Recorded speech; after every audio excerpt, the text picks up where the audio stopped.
지금 에스라, 느헤미야, 에스더 여기까지 가게 되면 구약 성경은 이제 역사서를 마감하게 됩니다. 역사서가 아주 중요합니다. 왜 중요하냐면 역사서를 통해서 구약의 흐름을 관통할 수가 있습니다. 그리고 부연적인 설명을 시가서하고 그 다음에 선지서가 해줍니다. 선지서는 이제 예언서죠. 그러니까 여기서 성경의 맥을 다 짚으셔야 합니다. 그리고 나머지는 약간 부수적인 거예요. 이건 대선지서도 중요해요. 그렇지만 역사서에서 이미 결론이 나옵니다. 선지서는 역사서의 흐름 속에서 하나님이 왕들에게 했던 이야기들이 주를 이루게 돼요. 그런데 이제 포로 시대가 되면 당연히 왕이 없죠. 왕이 없는 상태에서 어차피 왕이 없을 때도 선지자가 있었잖아요. 그렇죠? 그러니까 선지자가 왕이 있을 때도 선지자를 통해서, 왕이 없을 때도 선지자를 통해서 하나님 말씀하셨거든요. 그런데 그 기준이 어디에 있냐 할 때 왕이 기준이 아니고 하나님이 기준이고, 그 하나님의 기준을 누가 대신하냐? 선지자가 대신했었죠. 그랬을 때의 선지자들이 이렇게 왕성하게 움직일 때에 핵심적인 기준이 되는 게 있어요. 그게 성전이에요. 성전이 건축되기 전의 선지자, 그 다음에 건축되는 멸망할 때의 선지자, 그 다음에 이걸 다시 회복시킬 때 선지자, 이렇게 선지자들이 움직여요. 이렇게 움직이는 거에 책을 기록한 선지자는 문서 선지자, 후기 선지자라고 말합니다. 그 선지자들이 이제 열왕기 하에 가면 아주 대거 등장을 하게 됩니다. 대거 등장을 하는데, 그 선지서에 선지자들이 등장을 하는 어떤 그 그림을 잘 그려주면은 지금 에스라, 느헤미야, 에스더에 해당되는 선지자들은 학개, 스가랴, 말라기에 해당되는 선지자들이에요.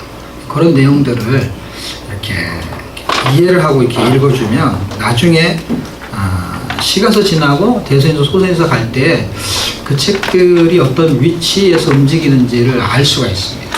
그래서 그렇게 그걸 이해하려면 역사의 흐름을 조금 이해해야 되는데, 역사의 흐름을 이해하려면 어디를 좀 보시면 되냐면 276쪽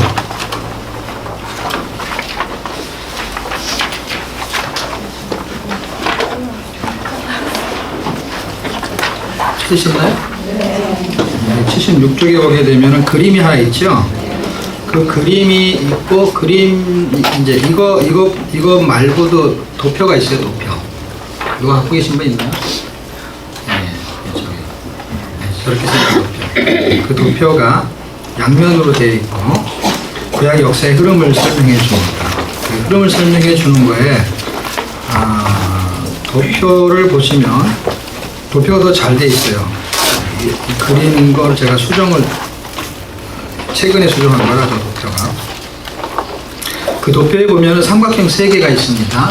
도표가 없는 분은 책을 보시면 되고요. 삼각형 3개가 있는 거에 에스라, 느헤미야, 에스더는 어디에 해당이 되냐면 5번이라는 번호가 있어요. 1, 2, 3, 4, 5번 번호가 있는데, 그 번호에 보면은 에스라, 느헤미야, 에스더 이런 책이 이제 분포되어 있습니다. 그 책하고 같은 시기에 움직이는 삼각형이 세 번째 삼각형이에요. 그래서 세 번째 삼각형에는 학개, 스가랴, 말라기가 들어있는 거예요. 자, 지금 우리가 여기를 다루고 있지만 열왕기 상하를 공부할 때는 앞에 있는 2개의 삼각형을 이해하고 계셔야 되거든요. 그 삼각형을 이해해 주면은 무슨 일이 벌어지고 있는 거냐면 나라가 멸망하는데 멸망하는 거에 대한 기점, 멸망의 징표가 있어요. 징표. 그 징표가 뭐냐면 성전이 무너지는 거예요. 성전이 무너지는 게 멸망의 징표가 되는 거예요. 자, 그 다음에 성전이 무너질 수밖에 없는 기준은 율법이에요.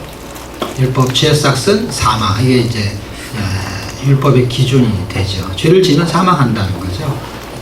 무슨 죄를 짓냐에 따라서 뭐가 이렇게 형벌이 나오는데, 그 총칭이 죄의 종류는 전부 죄죠. 다 죄.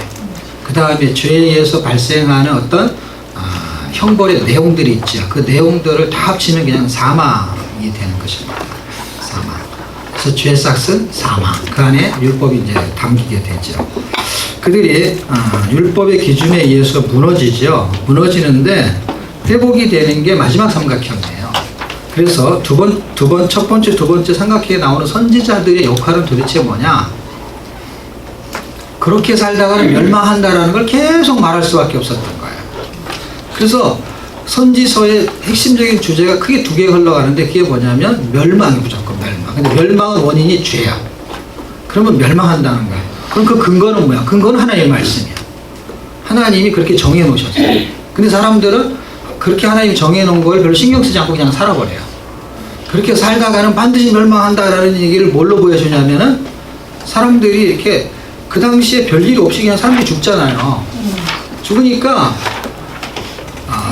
어떤 사람의 기준으로 설명할 수가 없잖아요. 지금 죄를 짓건 안 짓건 사람들은 다 죽잖아요. 죄를 안 짓는 사람도 죽잖아요. 그러니까 그렇게 살다가 멸망이야 하는 이야기를 어떤 특정한 개인 한 사람한테 기준을 잡을 수가 없는 거예요. 그러다 보니까 그 총칭이 되는 거에다 기준을 잡는데 그게 성전이었던 거예요. 성전이 무너지는 것으로 죄 삭은 사망이라는 걸 설명하려는 거예요. 그래서 성전이 무너지지 않도록 죄를 짓지 않도록 계속 복음을 전하고 회개를 촉구하고 했던 이야기의 핵심적인 역할을 한 사람들이 다 선지자들이에요. 그러니까 선지자들이 책을 쓰니까 선지서가 된 건데 선지서의 앞부분은 멸망을 설명하는 거예요. 그런데 너무 놀라운 거는 절반에 해당되는 선지서, 다시 말하면 선지자가 책을 한 권 쓰면 앞부분은 멸망, 뒷부분은 회복 이렇게 돼 있어요. 그래서 멸망은 인간의 죄, 회복은 하나님의 은혜 이렇게 되는 것이죠. 그래서 정말로 멸망한다고 하는 이야기대로 성전이 무너지고 나라가 멸망해요.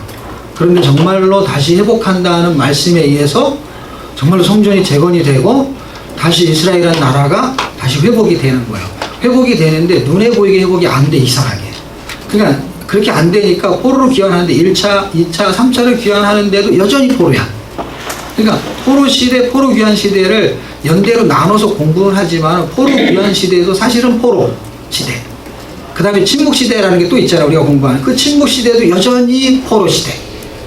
무슨 얘기냐면 포로 상태의 시대 속에서 예수님이 오시기 전까지 성경이 쓰여지기 전까지를 우리는 그냥 침묵 시대라고 말하는 거죠. 그렇지만 거기까지는 계속 무슨 시대가 연장되고 있는 거예요? 침묵 시대가 포로 시대가 계속 연장이 되고 있고 예수님이 오셨을 때도 여전히 무슨 시대? 포로 시대죠. 계속 기환 시대, 침묵 시대 지났는데도 여전히 포로 시대예요. 그러니까 포로 시대에서 하나님이 약속했던 게 뭐냐면 회복이잖아요. 그렇죠? 회복은 성전이 건축한 걸로 회복의 증거를 보여주는 거예요. 증거를 받고 그 다음에 포로에서 귀환되는 것도 증거의 한 부분이고 근데 귀환은 1차, 2차, 3차 계속 되잖아요. 그러니까 그걸로 보여주는 게 아니라 증표의 핵심은 성전, 무너지는 것도 죄의 증표, 그 다음에 회복의 증표도 성전. 그럼 성전이 다시 세워졌으니까 나라가 회복돼야 되잖아요. 근데 나라는 회복이 안 돼. 나라는 언제 회복이 됐죠? BC 586년에 완전히 멸망했죠. 우리가 아는 역사적인 데이터로. 그리고 나서 예수님이 오셨을 때 AD 4년, 그러니까 AD 예수님이 공생에서 살 때까지 AD 30년 될 때까지도 여전히 포로 시대죠. 회복이 안 되죠. 그러니까 500년이 지났죠. 500년이 지났는데도 회복이 안 돼. 70년이 지나면 회복된다는 이야기를 했는데 70년이 포로 귀환은 회복을 말하는 회복이에요. 2차, 3차, 5차, 6차, 7차 이런 회복이 아니라 완전한 회복을 설명하는 거예요. 70년이라는 뜻이. 그런데 연대는 70년이 아니라 500년이 지났어요. 그리고 200년 더 지나면 700년이죠. 그렇죠? 그때 700년, 200년 더 지나면 700년 될 때 뭐 예를 들면 한 800년쯤 지나면 AD 한 300년 되죠. 그렇죠? 콘스탄틴 대제가 왕을 했을 당시가 한 300년쯤 되니까 그때 또 회복이 안 되죠. 뭐 예를 들면 기독교를 정통 종교로 인정하는 게 313년이거든요. 왜냐하면 그전에는 이단이었거든요. 이단이 풀어지는 걸 313년으로 보는 거예요. 그리고 그 이후에 이제 국교로 공인이 되는 건 좀 더 지나야 되죠. 어쨌든 300년 될 때까지가 800년. 800년이 돼도 회복이 안 되죠. 그렇죠? 언제 회복이 됐을까요?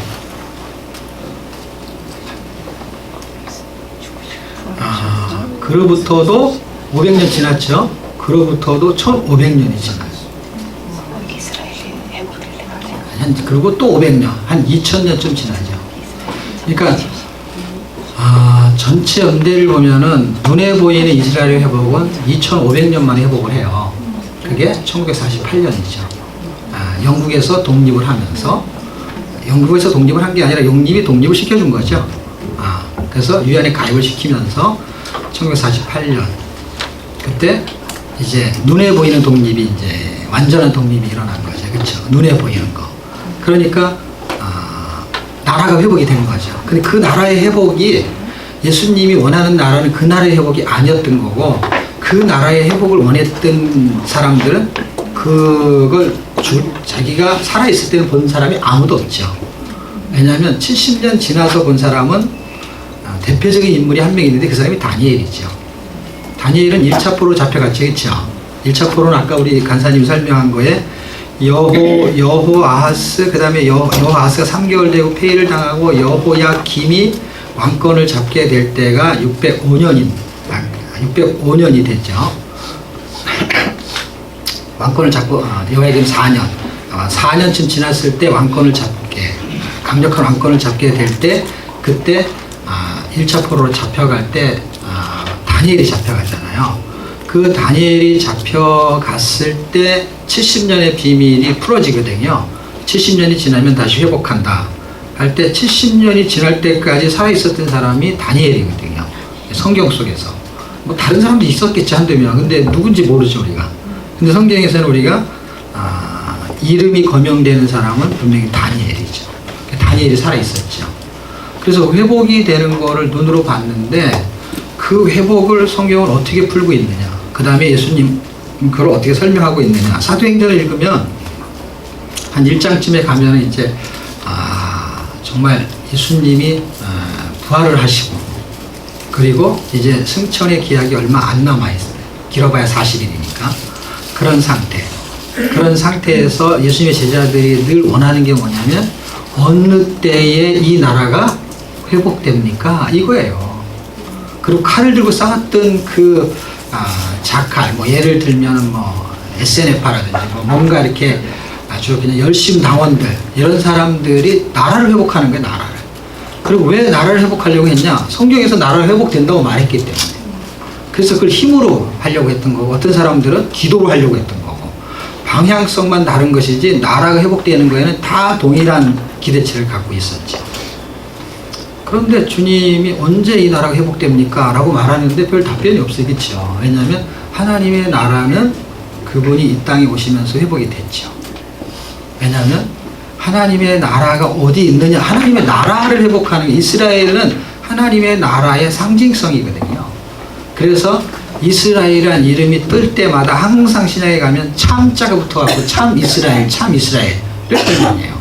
그걸 우리는 육적 이스라엘, 영적 이스라엘 이렇게 말할 수도 있어요. 근데 성경은 육적, 영적이라는 단어보다는 그냥 이스라엘 그러면 참 이스라엘 이렇게 해요. 근데 이 혈통과 육적으로 나는 거는 그냥 이스라엘이고, 혈통으로 육적으로 나지 않는 거는 어차피 성령으로 난 거는 성령이 붙었으니까 영적인 것이죠. 그러니까 아브라함의 자손은 육적으로 아브라함의 자손이 있죠. 그런데 영적인 아브라함의 자손은 누굽니까? 성령으로 나야만 되는 것이죠. 믿음을 통해서. 그래서 아브라함의 자손이다라는 얘기를 삭개오가 듣게 되죠. 그러니까 삭개오가 원래 아브라함의 자손이죠. 육적으로. 그렇죠. 같은 족속이니까. 그렇죠. 이스라엘 백성이니까. 그런데 이도 아브라함의 자손이다라고 말하는 거는, 아브라함의 자손은 믿음으로 나는 자손을 말하는 거죠. 참 이스라엘이다. 요한복음 1장에는 나다니엘을 말할 때 그렇게 말하죠. 그렇죠? 참 이스라엘. 자, 그러니까 참이 붙었어요. 영적인 게 붙었어요. 지금 성경이 말하려고 하는 거는 성전이 무너졌어요. 근데 성전이 다시 이제 회복이 돼요. 왜냐하면 에스라, 느헤미야는 성전이 회복되는 이야기를 지금 하는 거예요.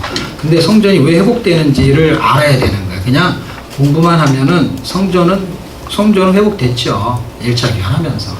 그런데 하나님의 나라의 회복을 설명하려는 거예요. 참 성전이라는 거, 성전, 이스라엘, 그러면은 이스라엘 참 성전. 그 다음에, 이스라엘, 그럼 참 이스라엘. 성전, 그러면 참 성전. 이렇게 되는 거예요. 재물이 있어요? 참 재물이 있어요. 이렇게 참자가 붙어요. 그게 뭐예요? 참자가 붙지 않는 건 뭘 설명하는 거냐면요. 그림자로서 실체를 설명하는 거고, 실체가 나타나니까 거기다 참자를 붙이는 거예요.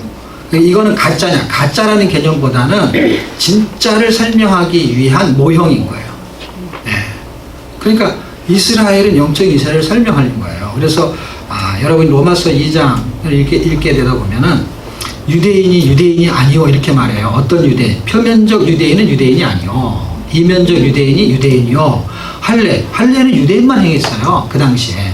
근데 할례가 구원의 표징이거든요. 언약의 표징이고. 그런데 할례를 받아야 되는데 할례를 안 받는 민족은 다 예수를 안 믿는 개념이 되는 거예요. 부합적인 의미로.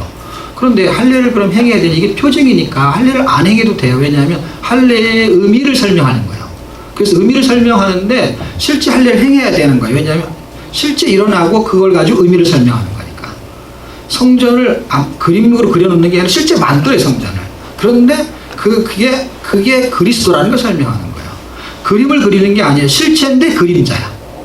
그러니까 할례가 의미를 설명해야 되지만 할례는 진짜 행해야 돼.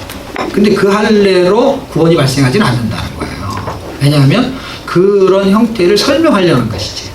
그러니까 할례는 어떤 게 진짜 할례냐? 표면적 할례는 할례가 아니요 이렇게 말하는 거예요. 또 그럼 이면적 할례가 할례요. 그러면 육신의 할례는 안 받아도 할례를 받을 수 있다는 설명하는 거예요.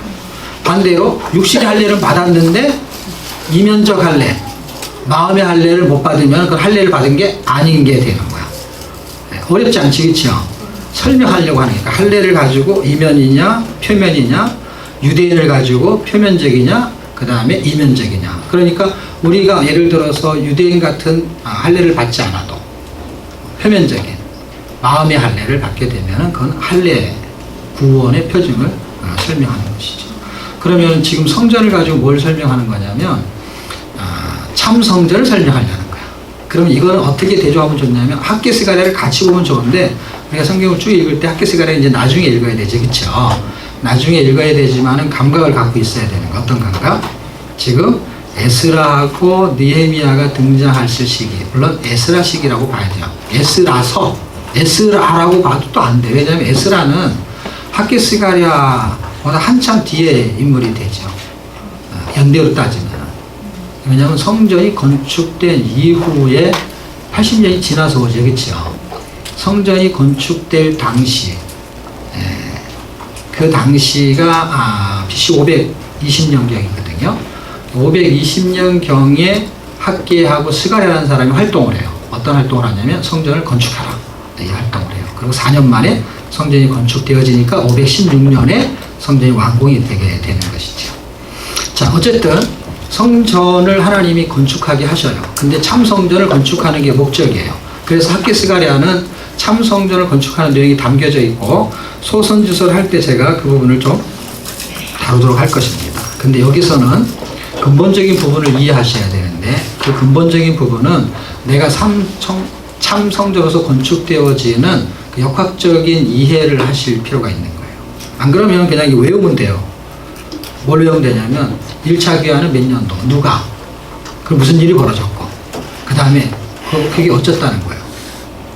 그래서 성전을 건축하라고 헌금을 하라는 거예요. 어떻게 하라는 거예요? 이게 건축 헌금이 필요해서 나온 성경이 아니란 말이에요. 학계도 마찬가지인 거예요. 왜냐하면 이거 지금 건축이 되는 이야기를 쓰고 있는 거예요. 누군가는 방해를 해. 근데 누군가는 이걸 지으려고 해. 다시 말하면 하나님은 건축을 하려고 해. 이스라엘 백성이 하려고 하는 거 아니에요, 여러분. 이스라엘 백성은 건축을 하고 싶어 하지 안 해요. 왜냐하면 하나님이 감동을 주셔서 하게 만든 거지 자기들이 스스로 온 사람은 없어요. 그러니까 하나님이 하게 하시는데 시간이 지나면 이스라엘 백성도 별로 하고 싶지 않아요. 그냥 감동이 이렇게 수그러들기 시작합니다. 그래서 15년이나 중단이 되는 동안에도 이게 나서지 않는 거예요. 그러니까 학개스가를 보낸 거예요. 왜냐하면 왜 가만히 있냐면 하라는 거예요. 방해해서 방해는 그러면 이 사람들이 독려를 했을 때는 방해 안 했을까요? 방해는 계속해요. 그러니까 처음에 건축을 명했을 때 하나의 감동을 주어서 이 사람들이 한 5만 명이 귀환을 해요. 그래서 건축을 시작을 해요. 근데 방해 때문에 중단이 돼요. 그런데 그 중단된 게 길게 잡고 한 15년 정도 걸렸을 거예요. 15년 중단되는 상황 속에서 이 사람들이 하려고 하지 않았다는 것을 누가 증명하냐면 학개스가리가 증명하는 거예요. 방해 세력은 당연히 하지 못하게 하죠. 근데 방해 세력 때문에 못한 게 아니라 이제는 자기들도 별로 하고 싶지 않은 거예요. 그냥 내 집 짓고 살면 되는데 15년 살았잖아요. 더 살 수도 있잖아요. 그런데 성전을 건축하려고 하는 하나님의 의지와 그 다음에 외부의 방해와 또 하는 내부의 그 내 마음 속에서는 별로 하고 싶지 않은 마음도 있는 거예요. 처음에 예수 믿을 때 되게 좋잖아요. 그렇죠? 열심히 막 있다가 그냥 평생 교회 가서 살 것처럼 내가 교회 10년, 20년 다니면은 너무 교회가 자주 교회에서 왜 사람을 자꾸 교회로 부르냐는 거예요. 월요일도 오라고 수요일도 오라고 그러고 그래서 점점 예배가 없어지잖아요. 그렇죠? 옛날하고 다르잖아요. 옛날에보다 예배가 점점 없어지거든요. 철야 같은 경우도 그냥 저녁 예배처럼 바뀌고 그렇죠? 부흥회 같은 거 사경회 같은 경우도 사실은 횟수가 굉장히 많이 줄고요. 그래서 교회 자꾸 부르는 걸 별로 좋아하지 않죠. 그러니까 전에처럼 열정이 또 식어진 것도 있겠죠. 그렇죠? 그게 서로 맞아 떨어지는 것이죠. 그러니까 처음하고는 열정이 식었어요. 식었는데 성경은 뭘 원하냐면 성전을 건축하는 그 의미가 나하고 연관성이 없으면 다른 건물에 두게 되는데 지금 여기서 말하려고 하는 의도는 뭐냐면 건물을 가지고 나를 설명하려는 거예요. 그러니까 나를 건축하라는 거예요. 어떻게? 참 성전으로. 참 성전을 건축하는 걸 안 한다는 거예요. 그냥 뭐만 관리하냐면은 보톡스만 맞는 거야. 얼굴 늙어지면 뭘 관리하냐면은 건강 관리를 하는 거예요. 그러니까 내가 참 성전인데 참 성전을 관리하는 게 아니라 육신만 관리하는 거예요. 영혼 관리를 안 하는 거예요. 참 성전 그러면 내 영혼을 관리하는 거거든요. 그 영혼을 관리하는 거에 열정이 식었다는 것이죠. 열정이. 기도하고 말씀 보고 그리고 사람들을 사랑하고 축복하고 하는 부분들 참 성전의 기능이라는 게 있거든요. 기능을 안 한다는 거예요. 그러니까 구원, 참 성전의 본질이라는 게 있어요. 본질은 뭐냐면 구원을 받은 사람들을 본질이라고 해요. 그 본질은 성전이 됐어. 그럼 성전은 교회. 예를 들면 학교는 학교의 그 기능이 있어요. 그렇죠? 학교. 군대, 그럼 군대의 기능이 있어요. 그럼 교회 기능이 있어요. 그렇죠? 그러니까 내가 교회란 말이에요. 교회 다니는 거 말고 그러니까 교회 가는 거 왔다 갔다 하는 거 말고 내가 교회로 살아야 되는 거야. 교회로 살지 않고 교회만 다녀. 완전히 달라요. 이게 좀 비슷한데 완전히 달라요. 그러니까 나를 관리하는 거에 먹는 거, 입는 거, 다이어트 이게 다 자기를 관리하는 거예요. 잘못된 게 아니에요. 그것처럼 인생 관리를 하듯이 영혼 관리를 해야 되는 게 있는데 이게 주저앉아 있는 거예요. 그거를 누가 독려하냐면 학개하고 스가랴가 독려해서 성전을 건축하게 만들고 그 건축을 하는 과정이 에스라 니에미야에 담겨져 있죠. 그리고 에스더가 그 기능이 어떻게 나타나야 되는지 설명하는 거예요. 기능이. 보세요. 학교는 학교의 기능, 교회는 교회의 기능, 군대는 군대의 기능이 있어요. 그래서 나는 그 본질적으로 성전의 기능을 가지고 있어야 돼. 왜냐하면 내가 성전이니까. 고린도서 3장 16절에 근거해서 우리는 하나님이 거하시는 성전이 되었어요. 그럼 성전의 기능을 해야 되는데 이게 밥통의 기능밖에 안 해요. 밥만 다 먹어. 그 성경이 뭐라고 써있냐면 배만 위하지 말라 이렇게 써있어요. 배만 위한다는 게 이제 먹는 거죠. 먹고 그 다음에 너무 많이 먹고 그래서 또 살 빼야죠. 그러니까 이게 돈이 이중으로 들어요. 왜냐면 절반만 먹어도 되는 거를 2배로 먹어야 되니까 돈이 2배로 들잖아. 그리고 또 음식을 또 사야 되니까 냉장고에 싸놓잖아요. 근데 두 배로 먹어도 싸놓는 게 더 많기 때문에 또 썩어서 버려. 그래서 또 먹고 살쪄. 그러면 또 돈을 들여서 또 빼. 돈이 엄청 이중삼중으로 들죠. 배를 위한다는 게. 자기 영혼을 위해서 드리는 돈이 이게 중요하다고 하면 돈이 들어가겠죠. 영혼을 위해서 드리는 돈. 그게 돈만 있는 게 아니라 사실은 돈보다 중요한 게 있죠. 시간.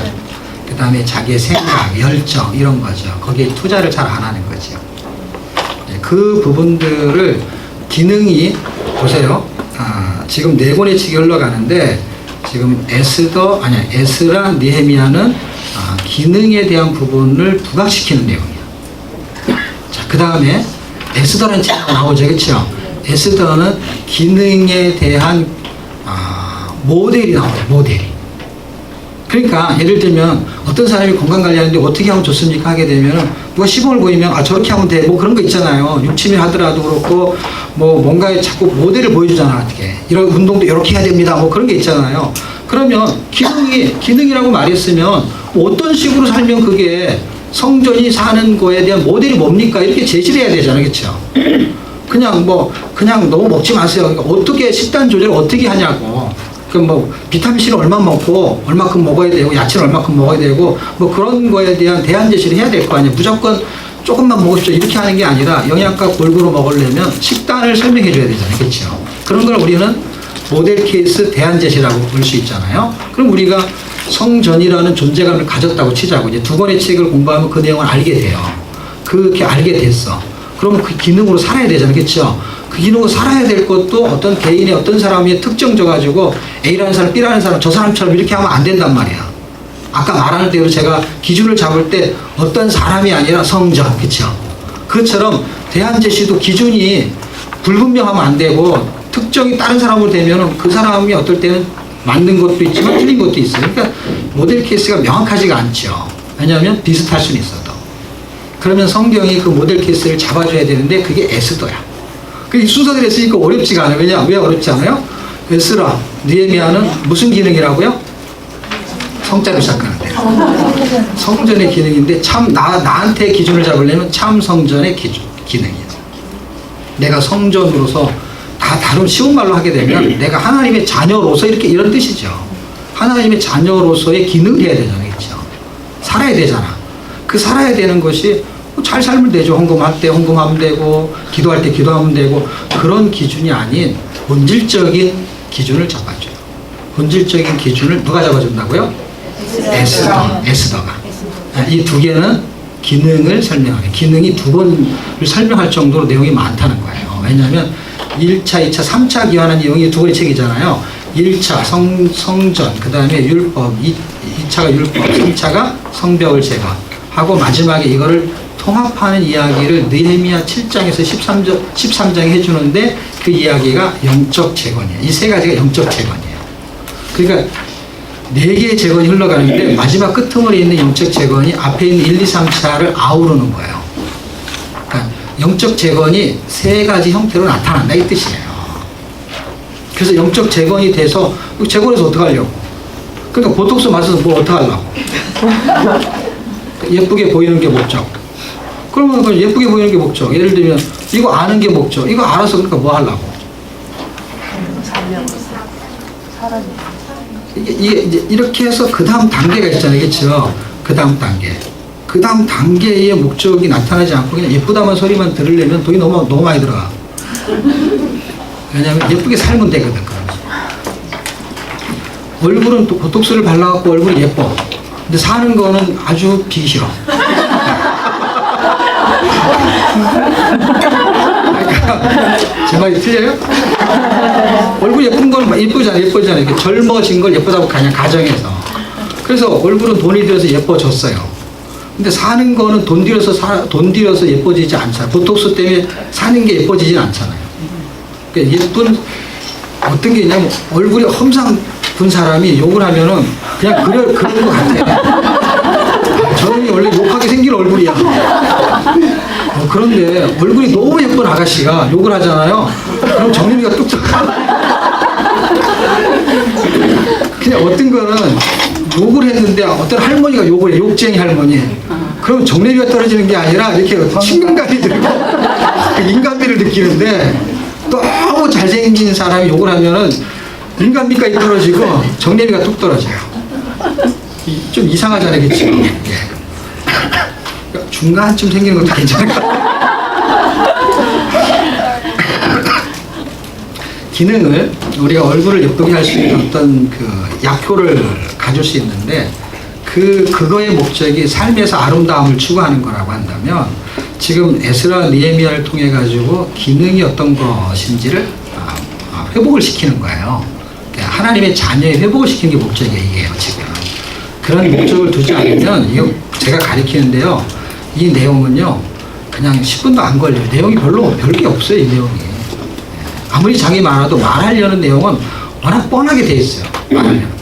설교하면 어차피 한 절 가지고도 몇 시간 하는 거고. 근데 그게 무슨 얘기냐라고 말하는 건 그럼 이런 얘기예요 라는 거는 뭐 10분도 안 걸리는 거예요.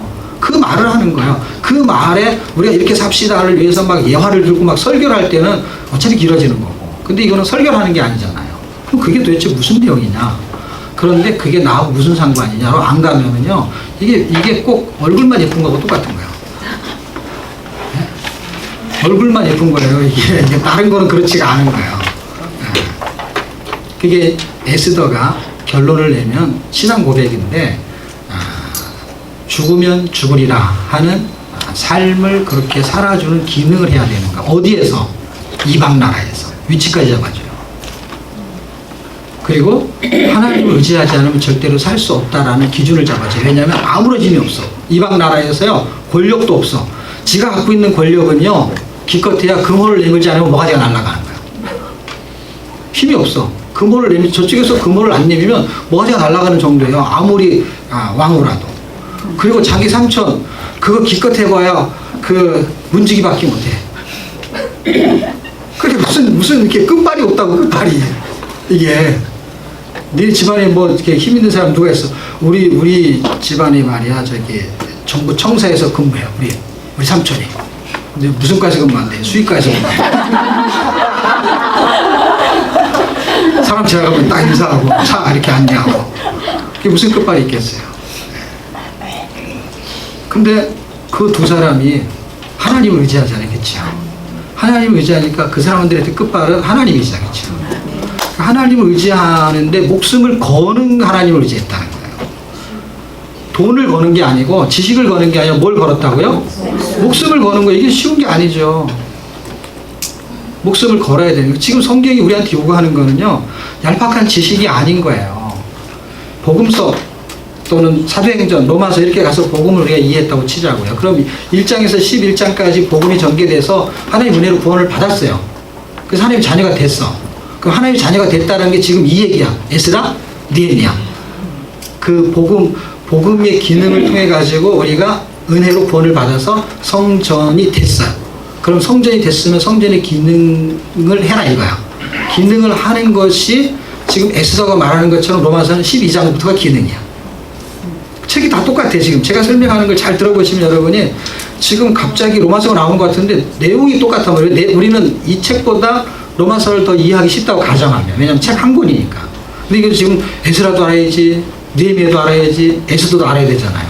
이 세 권이 분포도가 앞에 있는 두 권은 뭔가 구원의 존재감을 설명했다면 뒤에는 그 존재감이 그렇게 살아야 되는 어떤 모델을 제시하는 거잖아요. 기준치. 그 기준치가 로마서 12장하고 똑같단 말이에요. 산재물, 산제사.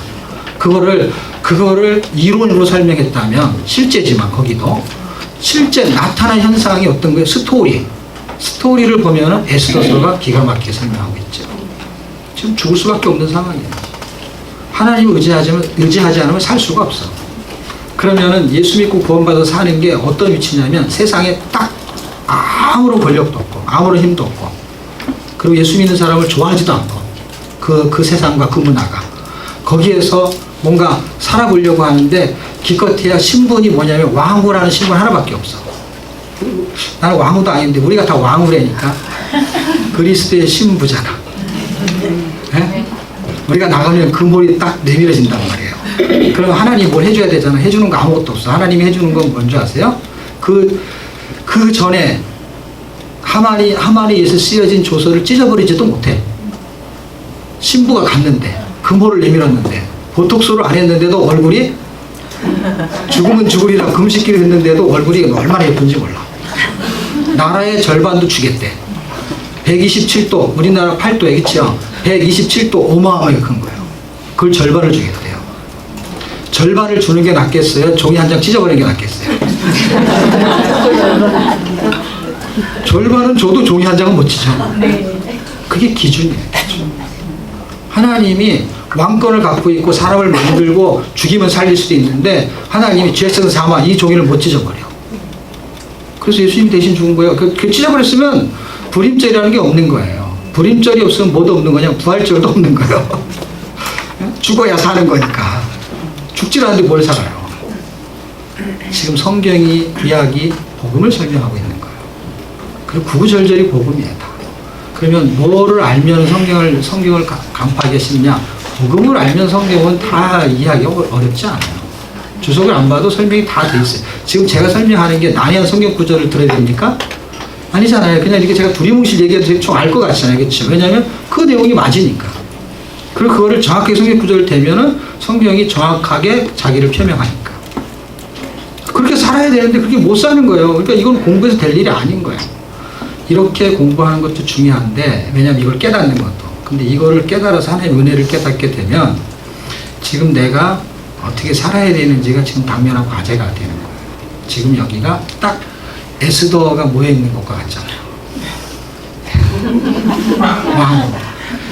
네가 뭐 예를 들면 이랬잖아요. 그 모르드게가 네가 지금 이때 왕후가 된 게 이때를 위함이 아니냐. 지금 같은 세상이 딱 그런 세상이에요. 이때 우리가 글쎄 신부가 된 게 이때를 위함이 아니겠어요. 그래서 신부만 할 수 있는 일이에요. 글쎄 신부. 하나님한테 나아가는 거예요. 근데 하나님은 그걸 찢어버리지 않고 다른 종이 한 장을 주는 거예요. 쓰기예요. 그게 뭐예요? 그게 십자가 복음이죠. 그래서 그렇게 하고도요, 어떻게 해요? 싸우라는 거예요, 그냥. 아니, 너한테 군사를 얼마를 지원하겠다. 뭐, 군대가 있을 거예요. 120도니까. 127도에. 군대 중에서, 너한테 특공대를 붙여주겠다. 이런 얘기도 안 해요. 그냥 그 증서로 싸우는 거예요, 증서. 그래서 그 증서로 싸우는데 도와주겠다는 얘기가 없어요. 그냥 그렇게 하면 돼요.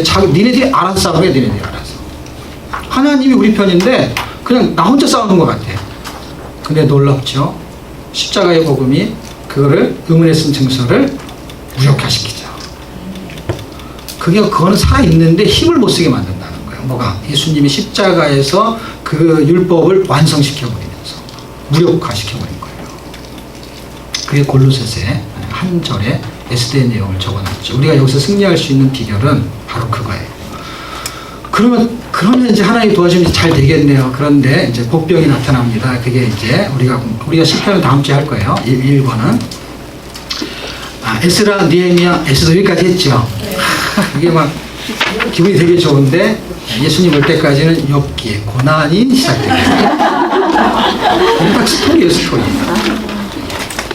그래서 욥의 고난이 어떻게 인내로 고난을 넘어설 수 있는지 요거까지 알아야만이 지금 이 땅에 우리가 사는 부분들이 에스더처럼 잘 안 살아지더라도 에스더처럼 살아야 되고, 그 다음에 에스더처럼 살아지더라도 그 다음에 계속 당면한 과제가 고난이라는 거예요. 자식 때문에 고난, 돈 때문에 고난, 남편 때문에 고난, 다 거기 포함돼. 모든 일상이 다 포함된다. 일상. 그 고난을 왜 나한테 주냐는 거예요. 시간이 많아야 될 것 같아요. 무슨 뜻인지 모르시죠? 거기까지 갈려나 모르겠다.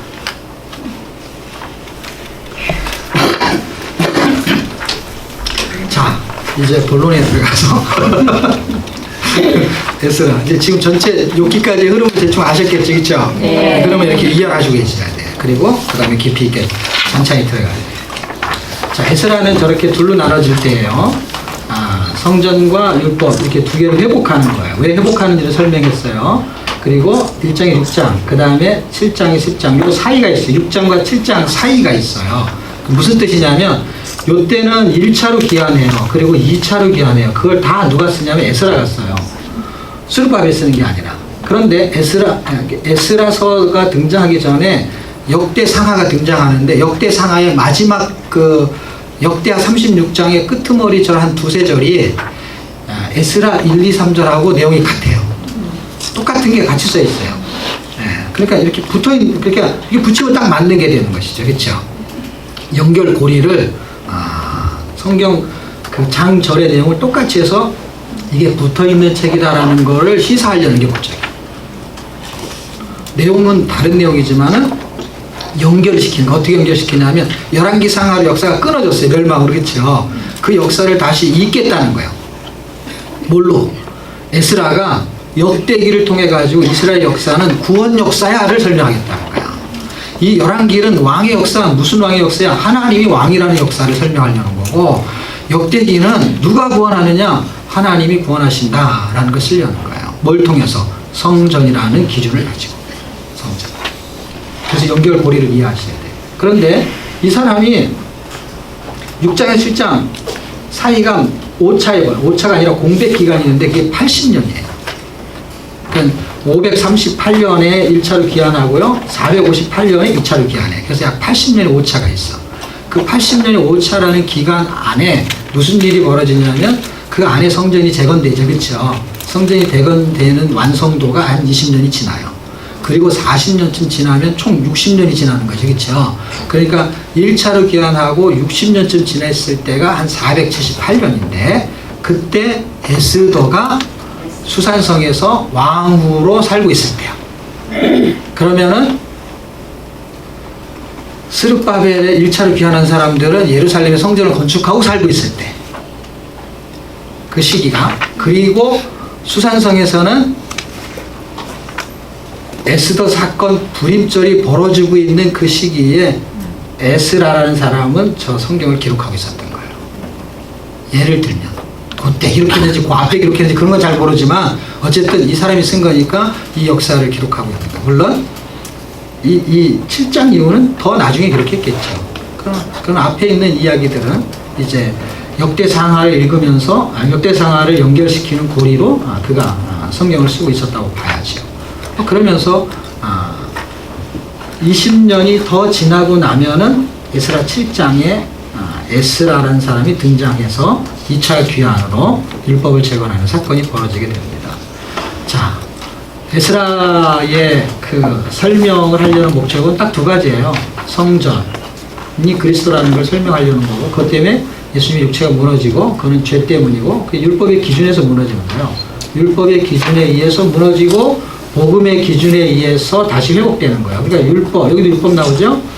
율법의 기준에 의해서 성전이 파괴되는데, 복음의 기준에 의해서 성전이 회복되는 복음의 기준은 뭘로 보냐? 그리스도를 복음으로 보는 거죠. 사람의 죄도 인해서 율법이 기준을 잡아준 대로 사람이 죄로 인해 죽어야 되는데 그거를 예수님이 대신 죽는 거를 성전으로 보여주는 거예요.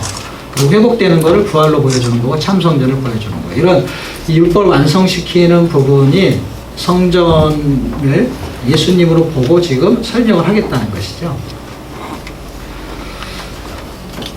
성전 재건과 율법 재건의 이제 내용, 핵심적인 내용은 그럼 도대체 뭐냐? 핵심적인 내용은 이스라엘이 멸망하는 거예요. 이스라엘을 나로 보게 되면 육신의 내가 멸망하는 거고요. 그리고 솔로몬이 지었던 성전이 파괴가 되는 거고, 그 기준은 아까 말한 대로 율법이고요. 근데 하나님의 은혜는 그걸 다시 회복하는 거고, 그 하나님의 은혜가 회복되는 기준은 예레미야의 예언에서 찾아볼 수 있는 거고, 그 예레미야 예언이 회복돼서 이루어지는 것은 1차 기원에서는 성전 재건, 2차 기원에서는 율법 재건 이루어지는 것이죠. 그 당시에 활동했던 선지자는 학개와 스가랴 이렇게 되는 것이죠. 자, 아까 했던 얘기를 다시 반복하는 거예요. 근데 반복하는 이유는 뭐냐면 저렇게 설명하는 거는 책에 있는 순서를 설명한 거예요. 그러니까 우리 책에 읽으면 그 내용이 다 들어있다라는 거예요. 다시 한번 여러분 읽으면 이제 요점 정리가 되겠죠. 자, 느헤미야는 여기도 두 번의 이야기가 전개되는데 전반부는 성벽을 재건해. 이게 3차 기환이에요. 근데 마지막 7장 10장은 뭐냐? 영적 재건이에요. 그러면 1차, 2차, 3차를 다 합쳐서 뭐라고 해야 되냐? 그게 영적 재건을 말하는 거예요. 그래서 이 뒷부분에서 결론을 내리는 거예요. 그걸 개혁이라고 합니다. 개혁. 느헤미야는 1, 2, 3차에 대한 설명을 하죠. 1차, 2차, 3차. 1차에 이제 총독 아니면 인도자 뭐 이렇게 생각하셔도 돼요. 자, 그래서 1차 기환의 인도자는 스룹바벨, 2차는 에스라, 3차는 느헤미야. 핵심적인 사역은 뭐예요? 성전을 재건하고 율법을 재건하고 성벽을 재건해요. 그 의미적인 내용은 뭐예요? 성전은 내가 성전이니까 나의 존재를 회복시키는 거야. 무너진 나의 존재를. 그 다음에 율법은 뭐예요? 말씀이거든요. 율법이라는 거는 꼭 죄사서 사마 이런 내용만 있는 게 아니에요. 하나님의 말씀 자체는 다 율법이에요. 그러니까 복음이라고 말하는 어떤 내용, 계명 이런 건 다 율법이라고 말해도 같은 의미로 통상적으로 사용되어지는 것이에요. 그러니까 표현상 율법과 복음을 구분해서 설명하지만 하나님의 말씀의 계명은 다 율법의 개념 안에 다 들어있어요. 자, 말씀을 회복하는 거고요. 그거는 뭐예요? 어떤 하나님의 말씀이 나한테 기준을 잡아줬는데 이게 무너졌었어요. 이걸 회복시키는 거예요. 하나님 말씀대로 살 수 있는 기준을. 그 다음에 세 번째는 구별되게 사는 거예요. 성벽이라는 걸 이렇게 구별을 시키는 거예요. 여기까지가 이제 우리 성이야 라는 벽을 쌓는 거죠. 그러니까 저쪽과 이쪽을 구별시키는 거예요. 세상과 구별된 삶을 사는 것에 거룩이라는 의미를 부여한 것이죠. 거룩을 회복하는 거룩을. 그래서 밖에서 외부의 침입이 못 들어오게 벽을 쌓는 게 의미가 있고요. 안에서는 내부에 있는 탐심을 제거하는 작업을 하게 되는 것이죠. 그래서 마음의 성벽 예수 그리스도가 무너지면은요, 다 무너지는 거예요. 눈에 보이지 않는 성벽이 있는 거예요. 선이 있잖아요, 선. 이렇게. 어떤 거 넘어야 되지 않는 거. 그게 무너지는 거예요. 근데 회복이 되면 그 선이 유지가 되는 거예요.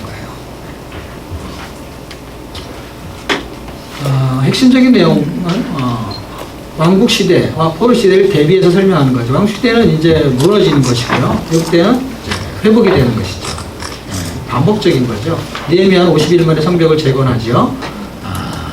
그리고 이 세 가지가 결국은 영적 재건을 의미하는 거예요. 영적 재건은 부흥운동인데, 개혁운동인데, 거룩운동이라고 해야 맞죠. 거룩하게 사는 거죠, 결국에는. 그리고 거룩하게 산다 그러면 우리는 그냥 목소리 좀 이렇게 톤을 높게 하고, 그 다음에 이렇게 예의 있게 옷을 차려입고 이런 걸 생각하는데, 그건 그냥 예의가 있는 것이죠. 거룩은 그런 게 아니에요. 옷을 허름하게 입어도 거룩할 수 있고요. 목소리가 감기 들려서 쉰 목소리가 나와도 거룩할 수 있어요. 그 거룩은 구별된 삶인데 구체적으로 말하십시오. 그러면 에스더서라니까. 그게 거룩한 삶이에요. 죽으면 죽으리라. 그게 거룩한 삶이에요. 그게 거룩한, 보톡스는 맞아서 거룩한데 말씀이 보톡스. 근데 삶은 아닌 거예요. 그렇기 때문에 이렇게 공부는 되지만 삶은 공부로 안 된다는 게 제 말이에요. 그 성경 읽기를 왜 하냐?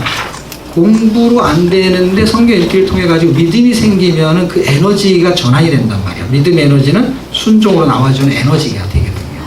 그 목적 때문에 성경 읽는 거예요. 어떻게 다 알았는데 용서가 안 되잖아. 용서가 전환이. 성경 용서하라고 했는데 그놈을 쳐다보면은 성경 공부 다 없어져. 그냥 원래 내 생각으로 다시 돌아와. 그리고 정신 차리고 교회 가고 성경 보면 다시 또 이렇게 실수했구나 이렇게 돼. 그래서 굉장히 힘이 들어. 왜냐면 왔다 갔다 하니까. 그런데 믿음이 생기면 용서를 해야 되는데 용서가 안 돼. 그리고 정말 이번에는 해봐야지 해봐야고 억지로 용서를 해. 그럼 더 신경질이 억지로 해. 그냥 안 하면 못해 이게. 왜냐면 하고 나니까 더 힘들어. 저놈이 용서를 해준 게 억울해 그냥. 안 하면 차라리 그냥 안 한 대로. 근데 이게 해도 화가 나고 안 해도 화가 나고 막 이게 힘이 들어요. 우리가 지금 해야 될 어떤 결론치가 뭘 찾아내셔야 되냐면 저들이 굉장히 힘든 상황에서 성전을 건축하러 가거든요. 가는데 감동 때문에 가요. 감동을. 그러니까 하나님이 우리가 저 사람을 용서할 만한 감동을 주시지 않으면 지식으로는 잘 안 되는 거예요. 감동은 감정이 아니고 이성적인 판단을 내가 마음속에서 해내겠다 하는 감동을 말하는 거예요. 그러니까 지극히 이성적인 거예요, 감동은요. 그래서 감정하고 다른 거예요. 감정이 이입이 되는 건데, 마음의 감정하고 플러스 되는 건 맞아요. 근데 감정은 이성적인 부분이 약간 부족한 상태에서 이렇게 느낌에서 오는 게 강하다면, 감동은 이성적인 판단을 통해서 내 마음이 동요가 일어나는 거예요. 굉장히 합당한 것이죠. 그러니까 하나님은 그냥 그래서 어떤 부흥사가 막 홀리게 해가지고 카드 긁고 성금하게 만드는 그런 하나님이 아니란 말이에요. 나중에 보면은 그게 빠져나가는 걸 쳐다볼 때마다 그리고 막 이게 막 이렇게 안타까울 때마다 위로해주는 목사님의 말이 소원 기도는 그냥 하는 거야. 이런 거. 그런 소원은 안 해도 됩니다. 하나님은 그런 하나님은 아닐 거란 말이에요. 하나님은 감동을 주는 거야. 내가 죽으면 죽으라는 건 뭐예요? 목숨이 안 아까운 게 아니에요. 목숨이 아깝지요. 근데 내가 주님을 위해서 죽겠다는 감동을 준 거예요. 내가 하나님을 위해서 내가 죽겠다는 거예요. 그거를 감정적으로 처리할 일이 아닌 거예요. 목숨을 바쳐야 되는데, 예? 돈도 감정적으로 했다가도 손해봤다고 생각하는데 죽고 나서 아 내가 이거 손해봤네. 그럴 일이 아니에요. 이건 지금. 그냥 지극히 정상적으로 이성으로 판단해야 될 일이에요. 그런데 이성적으로 판단해갖고는 도대체가 용서할 수가 없어. 이성적으로 판단할수록 불합리하거든요. 하나의 요구가. 죄삭슨 사망해놓고 그놈은 왜 용서하냐는 거야. 그러니까 그 불합리한 것이 합리적인 것을 이겨낼 때 복음이라고 하는 거예요. 예수님 날 때문에 왜 죽냐고. 내가 죽어야지. 불합리하잖아요. 근데 그분이 나 때문에 죽었잖아요. 불합리한 걸 가지고 내가 합리적으로 살았던 내가 그냥 무릎을 꿇어버리잖아. 늘 합리적인 내가. 그 불합리한 그 사건에서 왜 당신이 죽냐는 거예요. 근데 그게 은혜가 돼버린 거예요. 은혜가. 그러니까 내가 다른 사람을 용서할 만한 가치를 찾지 않으면 용서가 안 되게 돼 있어요. 용서할 만한 은혜를 받아야 돼요. 그러니까 이건 은혜로 사는 거예요, 여러분. 지식이 아무리 많아도 지식이 많으면 더 안 돼. 왜냐면 안 되는 것만 이렇게 움직이니까. 이래서 안 되고 저는 저래서 안 되고 이렇게 되니까. 그래서 1차로 귀환한 사람들은 생명을 걸 만한 가치를 성전에다 두었던 거예요. 한 영혼을 구원하는 데다가 내가 생명을 걸면은 내가 죽고 그 영혼이 살아나는 거예요. 그게 이제 예수님의 전략이죠. 그런 이야기가 느헤미야에서 이제 흘러가고 예수도는 아까 말한 그 증서라는 설명이 있었죠, 제가 했죠. 그거 이제 여기서는 단어가 조서라는 단어가 나와요, 조서. 네, 조서. 조서라는 단어가 나올 때 전반부에는 유대인을 위험에 빠뜨리는 하만의 조서는 아니고요. 하만을 통해서 쓰게 만들어요. 왜냐면 왕이 조서를 내리는 거예요. 대리자의 대리자. 그런데 그 대리자가 누구냐면은 하만이 주의 역할을 한 거예요. 저 하만은 아각 사람이고 아각 사람의 하만은 아말렉 사람이에요. 아말렉 사람이 누구를 죽이려고 하는 거예요? 왕이 죽이려고 하는 게 아니에요. 왕의 권력을 얻어가지고 저 하만이 죽이려고 하는 거예요. 근데 하만은 누구냐면은 아말렉이에요. 아말렉과 누구하고 항상 대적을 하냐면요. 이스라엘과 대적을 해요. 근데 이게 어디에 나오면 출애굽기 17장에 나오는 이야기죠.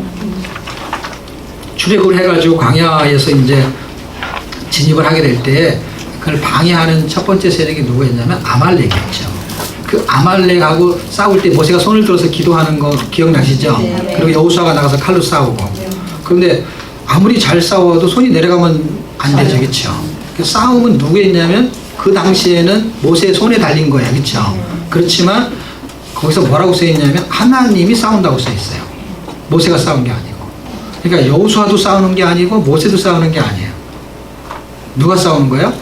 하나님이 싸우는 거예요. 모세와 여호수아를 통해 가지고. 그러니까 하나님이 대대로 싸우리라 해서 싸우는데 이게 지금 몇 년이에요? 아까 제가 478년이라고 그랬죠, 그렇죠? 그러면 그냥 500년 경이에요. 어림수로 기억하셔야 돼요. 500년 경인데 그들이 출애굽했을 때에는 1400년 경이죠. 그러니까 어림수라면 1500년, 그렇죠? 1500년에서 500년 빼면은 1000년 전에서부터 싸웠던 원수 집안이에요. 1000년의 전쟁. 제가 이제 명명하기는 1000년의 전쟁이라고 써놨죠. 1000년 동안 싸우는 거예요. 근데 누가 싸우냐면 이건 대리자고 1000년 전에는 모세와 여호수아가 싸운 것 같지만 여전히 하나님이 중심이 있었고 그리고 그때부터 500년이 지나면 1000년이 되는 거잖아요. 그렇죠? 1500년에서 500년이면 1000년. 1000년이 됐을 때는 누가 싸우냐면 사울이 싸우죠. 다윗이 싸운 게 아니고 사울이 싸워요. 왜냐면 15장에 보면은 아말렉을 진멸하라 그러죠. 사무엘상 15장에. 그 아말렉을 진멸하라고 했는데 진멸하지 않고 아각을 살려두죠. 그렇죠? 그 아각 사람이 하만이에요. 그 씨가 남아 있었던 거죠. 아각은 죽었는데 그 씨가 살아 있었던 거죠. 그래서 500년 지나고 나서 그리고 500년 지나고 나니까 에스더서에서 이제 아말렉과 결국 유대인의 싸움이 1000년의 전쟁이 연결이 되고 있는 거예요. 근데 처음에는 모세하고 싸울 때는 기도로 싸웠어요. 그렇죠? 두 번째는 욕심으로 싸웠어요. 사울이. 욕심 때문에 죽이질 않았단 말이에요. 지금 아말렉이 도대체 누구냐 할 때 내 안에 있는 욕심이 아말렉이거든요. 그러니까 못 죽이는 거야, 나를. 자, 그런데 마지막 완전하게 그걸 제압할 수 있는 그런 방법은 뭐냐? 그거는 하나님의 말씀인 거예요. 조서가 하나님의 말씀이에요. 저게요. 왕이잖아요, 하나님. 왕이 문서를 내리는 거예요. 그래서 왕이 조서를 꾸미는 거예요. 방을 붙이는 거예요. 그랬을 때에 그 조서 한마디로 유대인이 다 죽게 생겼어요. 그런데 다음에 또 조서를 꾸미죠, 그렇죠? 조서를 꾸미는데 이번에는 모르드게를 통해서 조서를 꾸미게 하죠. 그 조서를 꾸미게 할 때는 이들이 어떻게 해요? 위험에서 건질 수 있는 조서가 되어버린 거예요. 그 조서가 두 개가 된 거예요. 그래서 하나는 의문에 쓴 증서, 율법과 같은 거고, 하나는 십자가 복음, 그리스도가 뜨는 거예요. 두 개가 같이 싸우는 거예요. 없어진 게 아무것도 없어요. 그냥 또 존재하는 거예요. 죄사 쓴 사마, 하나님의 은사는 영생인 거예요. 이게 싸우는 거예요. 근데 누가 이기냐? 그리스도가 이긴다는 거예요. 자, 역전의 복음. 그래서 역전의 복음을 설명한 거고요. 아까 설명한 대로 이건 좀 더 이렇게 풀어놓은 거예요. 하만이 줘서, 모르게 줘서 달라요. 율법과 법에게 대비가 되는 거예요. 지금 우리가 에스더를 공부하면 보통 어떻게 공부하냐면은 이때를 위함이 아니냐. 죽으면 죽으리라. 그런데 조서로 보는 경우는 드물지, 그렇죠? 조서로 보면은 뭐가 정확하냐면 기준치를 정확히 잡는 거예요. 에스더도 기준치가 아니고, 에스더는 사람, 모르드게도 아니고 그냥 말씀이 기준치가 되는 거예요. 그 말씀이 사실 우리가 참 기준치가, 예수를 믿었지만 기준치가 사실은 성경 말씀이잖아요. 성경 말씀이 기준치가 돼서 예수 믿으면 구원받는다 이 말을 믿어서, 약속을 믿어서 구원받는다는 걸 확신하는 것이지, 무슨 증표 받아놓은 거 있어요? 그냥 딱지 받은 거 있냐고, 딱지. 예를 들면 아파트 허물면은 딱지 주잖아요. 다음에 두 입주권, 그 천국 입주권 받아놓은 거 있어요? 사인 받은 거 있냐고. 아무것도 없잖아요. 근데 약속을 그냥 믿는 것이지. 그래서 말씀을 그냥 믿는 거예요. 그 말씀 자체에 효력이 발생한다라는 거를 지금 성경에 설명하려고 하는 거예요. 그냥 조서를 꾸미면 그 효력을 발생하는 거예요. 그 날짜에 그런 일이 발생한다는 거예요.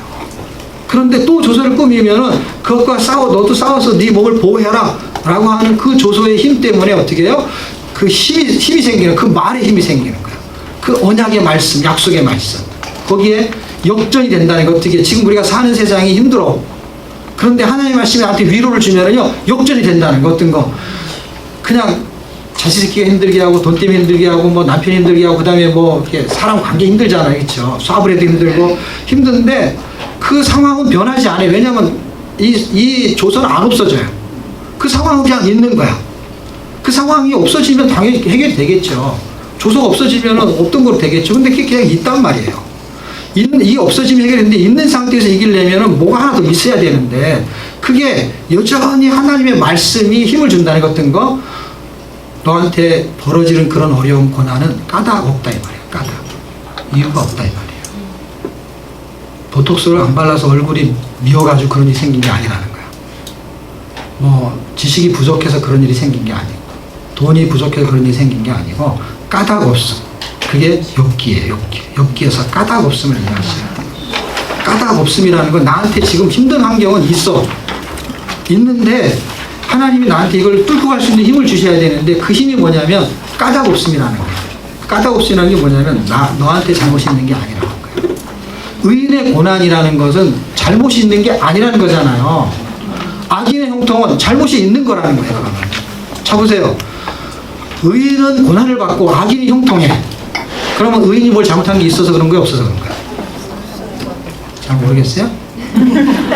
의인이라는 단어가 붙었다는 얘기는 잘못이 없는데 고난을 받았다 할 때 의인이라고 붙는 거예요.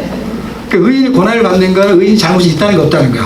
없다는 걸 설명하려는 거예요. 근데 의인이 고난을 받는다는 얘기가 하는 거예요. 나는 잘못이 없는데 왜 고난이 있냐 이 말이에요. 근데 악인의 형통은 뭐가 되는 거예요? 그놈은 잘못이 있는데 왜 형통하냐 이 말이 되는 거예요. 맞아요, 틀려요? 맞아요. 맞잖아요. 지금 그런 일이 벌어진다는 게 어디에서? 하박국에서도 벌어지고요. 이 세상에서도 벌어지고. 왜 나한테 이런 일이 생기냐니까 내가 잘못한 거 아무것도 없는데. 나는 내 자식한테 잘해줬는데, 내 남편한테, 내 아내한테, 아니면 회사 직원한테 잘해줬는데. 그러니까 예를 들면 특별하게 원인 제공이 아닌데 나한테는 굉장히 어려운 일이 생겼어. 그랬을 때 성경이 말해주는 위로가 필요한데, 원인이 제공됐을 때 지가 잘못해서 고난을 받는 건 당연한 거잖아요. 근데 성경을 읽으면은 애매히 고난을 받는 게 있다고 하잖아요. 잘못이 없는데. 그럴 때 성경은 뭐라고 말하냐면은 아름다운 고난이다 이렇게 써놨어요. 고난이 아니라고 안 썼어. 아름다운 고난. 의인이 받는 고난은 성경에 아름다운 고난. 그 아름다운 고난에 하나님이 이유를 갖고 계세요. 그 이유를 찾으셔야 돼요. 그게 욥기야, 욥기. 욥기가 좀 길어서. 어쨌든 다함은 하나님의 은혜다. 다함은 하나님의 은혜. 자, 첫 번째 조서, 두 번째 조서. 조서에 대한 설명은 그만할게요. 네, 왜냐하면 욥기가 굉장히 중요해서. 왜냐하면 지금 우리가 힘든 게 뭐냐면 고난이 있는데 원인을 몰라서 힘들거든요. 내가 잘못해서 고난이 오는 거는 이해가 되는 거예요. 왜냐하면 내가 잘못을 했으니까 납득이 되는 거예요. 근데 지금 욥기 같은 경우는 뭐냐면 잘못이 없는데 어려움이 생겼어요. 그리고 우리도 그런 일이 생길 수가 있어야겠죠. 그리고 성경에 그런 얘기가 되게 많아요. 의인이 왜 고난을 받냐는 거예요. 그게 욥이 질문하는 큰 질문 중에 두 개가 있는데 하나는 뭐냐면 구원의 지혜는 뭐냐. 구원은 어떻게 받냐는 거예요. 이렇게 착하게 살면 받냐는 거야. 그런 게 아니라는 거예요. 구원의 지혜. 그 다음에 또 하나는 의인은 왜 고난을 받냐는 거예요. 악인이 고난을 받아야 되고 의인은 형통해야 되는 건 이름이 거꾸로 돌아갔단 말이에요. 악인이 형통을 하고 의인이 고난을 받는 거예요, 지금. 그런 일이 성경에 되게 많이 나오고 지금도 그런 사례가 굉장히 많습니다. 그런 거에 대해서 예수 믿는 사람들이 해답을 갖고 있지 않으면 예수 믿는 거로서는 헌금도 아니에요. 교회도 안 빠지고 가요. 하여튼 뭔가를 했다고 치자고요. 그 다음에 막 집에서도 뭐 열심히 아내 역할을 해요. 또 시집살이 하면 그 며느리 역할을 해요. 뭐 이렇게 했다고 치자고요. 그런데 갑자기 질병이 걸리거나 아니면 뭔가 남한테 이야기 상담하기도 곤란한 고난이 와요. 그랬을 때에 이유를 알아야 이걸 받아내겠는데 이유까지 모르면 되게 힘들어지거든요. 그 이유를 누가 가지고 있는지를 찾아야 되냐면 까닭 없음, 이유 없음은 하나님한테 있다는 걸 찾으셔야 돼요. 하나님이 목적을 갖고 계세요. 이유를 갖고 계세요. 그 이유를 찾으셔야 돼요. 자, 예를 하나 들게요. 요한복음 9장에 보면 날 때부터 소경이 나오는 거 아시죠? 그렇죠? 날 때부터 소경이 나왔을 때에 5장을 읽으면 베데스가 연못가에 38년 된 병자가 나와요. 그렇죠? 그 병자가 나왔을 때 예수님이 고쳐줬어요. 고쳐줬는데 그 다음에 뭐라 그랬냐면 다시는 죄를 짓지 말아라. 더 심한 것이 걸리지 않도록 이렇게 됐어요. 그러면 뭐를 반증하는 거냐면 그놈은 죄를 져서 그 질병이 왔다라는 걸 간접적으로 시사하게 되는 거예요. 그리고 구약의 배경은 뭔가 죄를 지면 문둥병이 걸리거나 해서 질병은 죄의 연결성이 있다라는 거가 늘 항상 입증이 됐었어요. 그러니까 그 유대인은 그런 시각을 갖고 있었겠죠. 그렇죠? 그러다 날 때부터 소경을 딱 만나니까 무슨 생각이 들었냐면 저건 무슨 죄 때문인 게 분명한 거야. 그런데 이제 자기들끼리 내기를 했겠지. 무슨 내기를 했냐면 저게 부모의 죄냐 저 사람의 죄냐 둘이 내기를 하고서 이제 예수님 말하면 이제 돈 얼마씩 내기를 이제 한 거야. 오늘 점심을 사든지 아니면 김밥 총회에 간다든지 오늘 회식을 오늘 하자 오늘 요걸 내기를 통해서. 그래서 예수님 딱 왔을 때 두 패로 갈라졌는데 이거는 분명히 본인의 죄가 아니면 부모의 죄 둘 중에 하나일 거야. 누군가 예수님이 한 군데를 지정을 할 거야 라고 생각을 했죠. 그리고 물어봤죠. 어렵지도 않아. 지금 내가 말한 대로 써 있어요. 이렇게. 주석을 볼 필요도 없고 사전을 찾아볼 필요도 없어. 한국말로 읽으면 다 해답이 써 있어요. 내용은 아주 간단해요.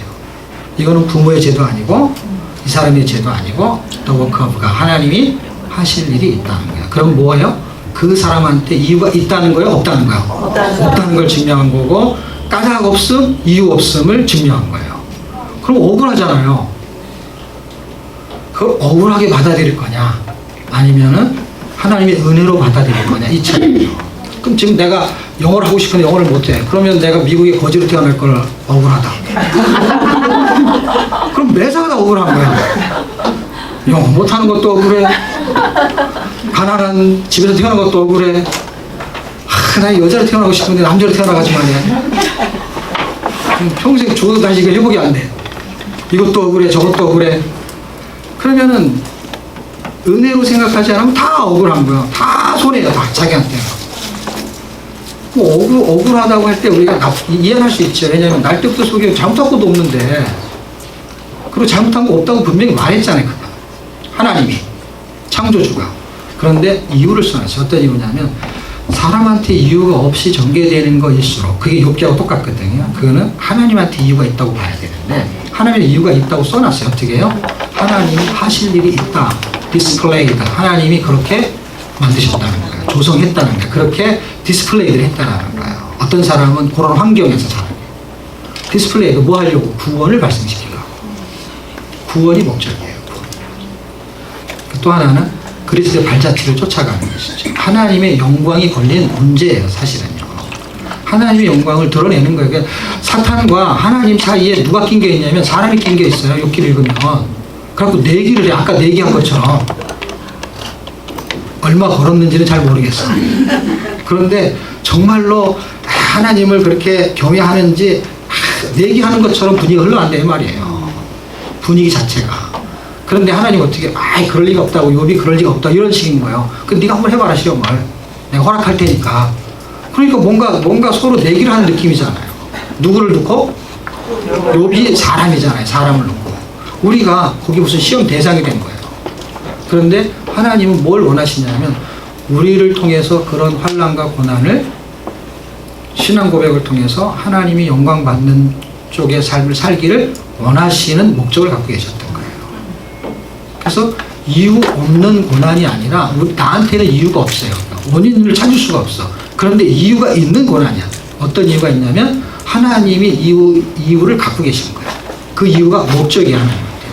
어떤 목적이냐면 하나님의 영광이 걸린 거예요.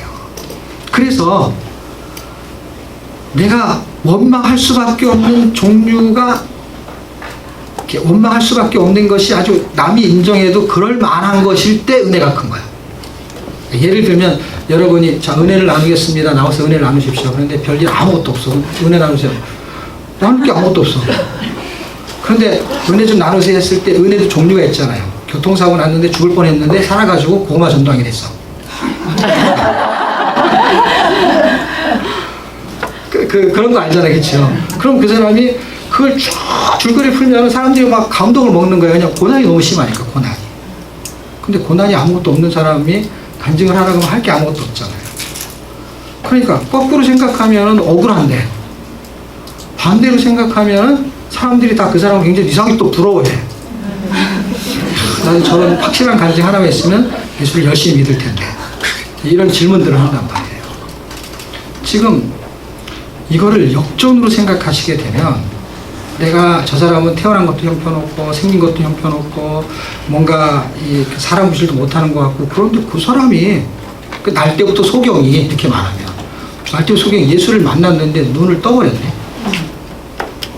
이 세상에서만 눈 뜨고 살다가 어느 날 성경을 읽다가 하나님을 만나가지고 눈을 떴어. 어떤 영적인 세계에.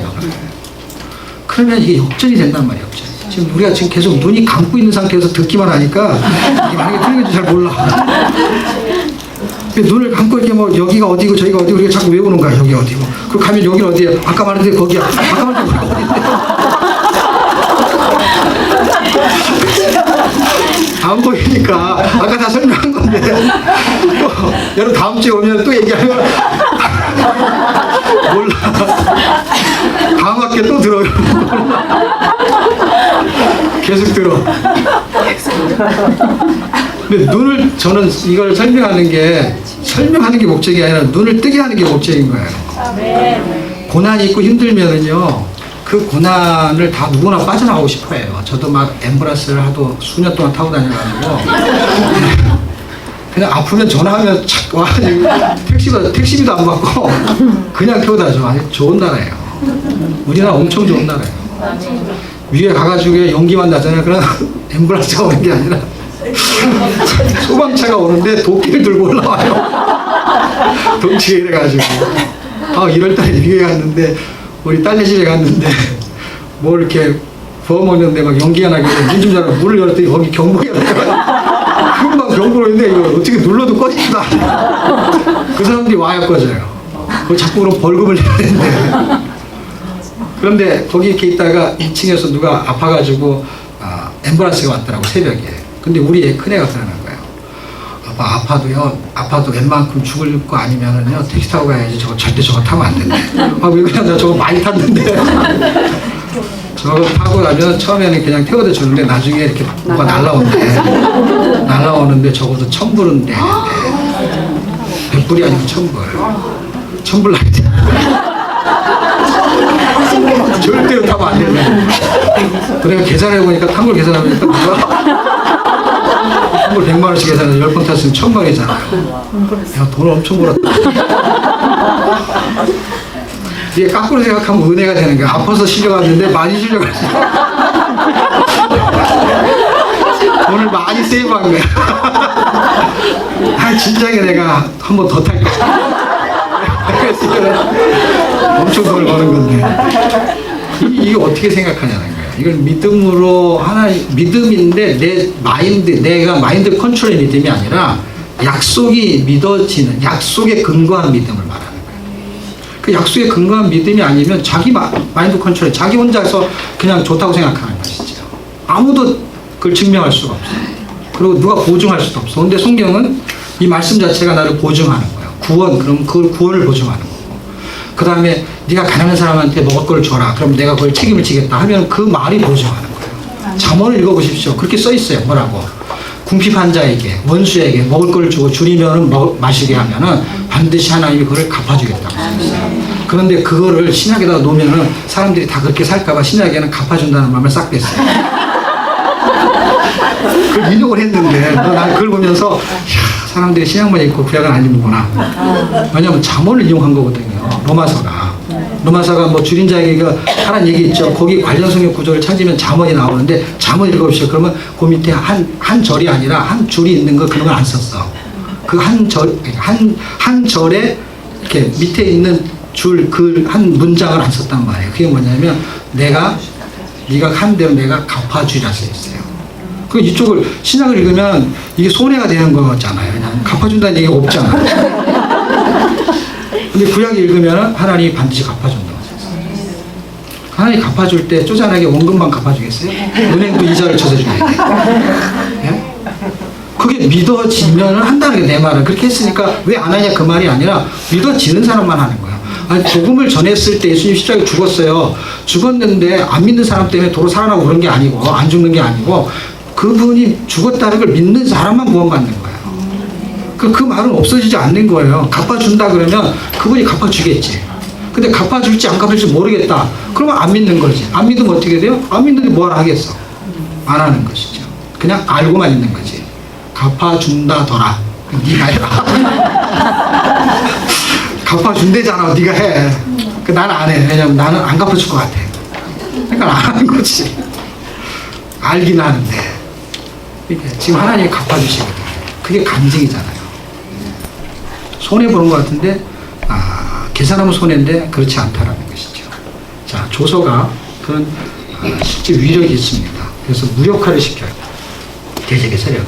하만의 조서, 율법의 조서를 무력화시켜요. 그게 예수 그리스도의 조서죠. 그리스도 자체가 조서예요. 맹세고 능력이고 그분이 생명이고. 자, 드디어 이제 욥기가 왔습니다. 지금 앞에 있는 거 다 설명한 거예요. 지금 여러분 책에 보시면 어디죠? 어디로 한 거냐면요. 192쪽에서부터 에스더서 지금 204쪽 하는 차례.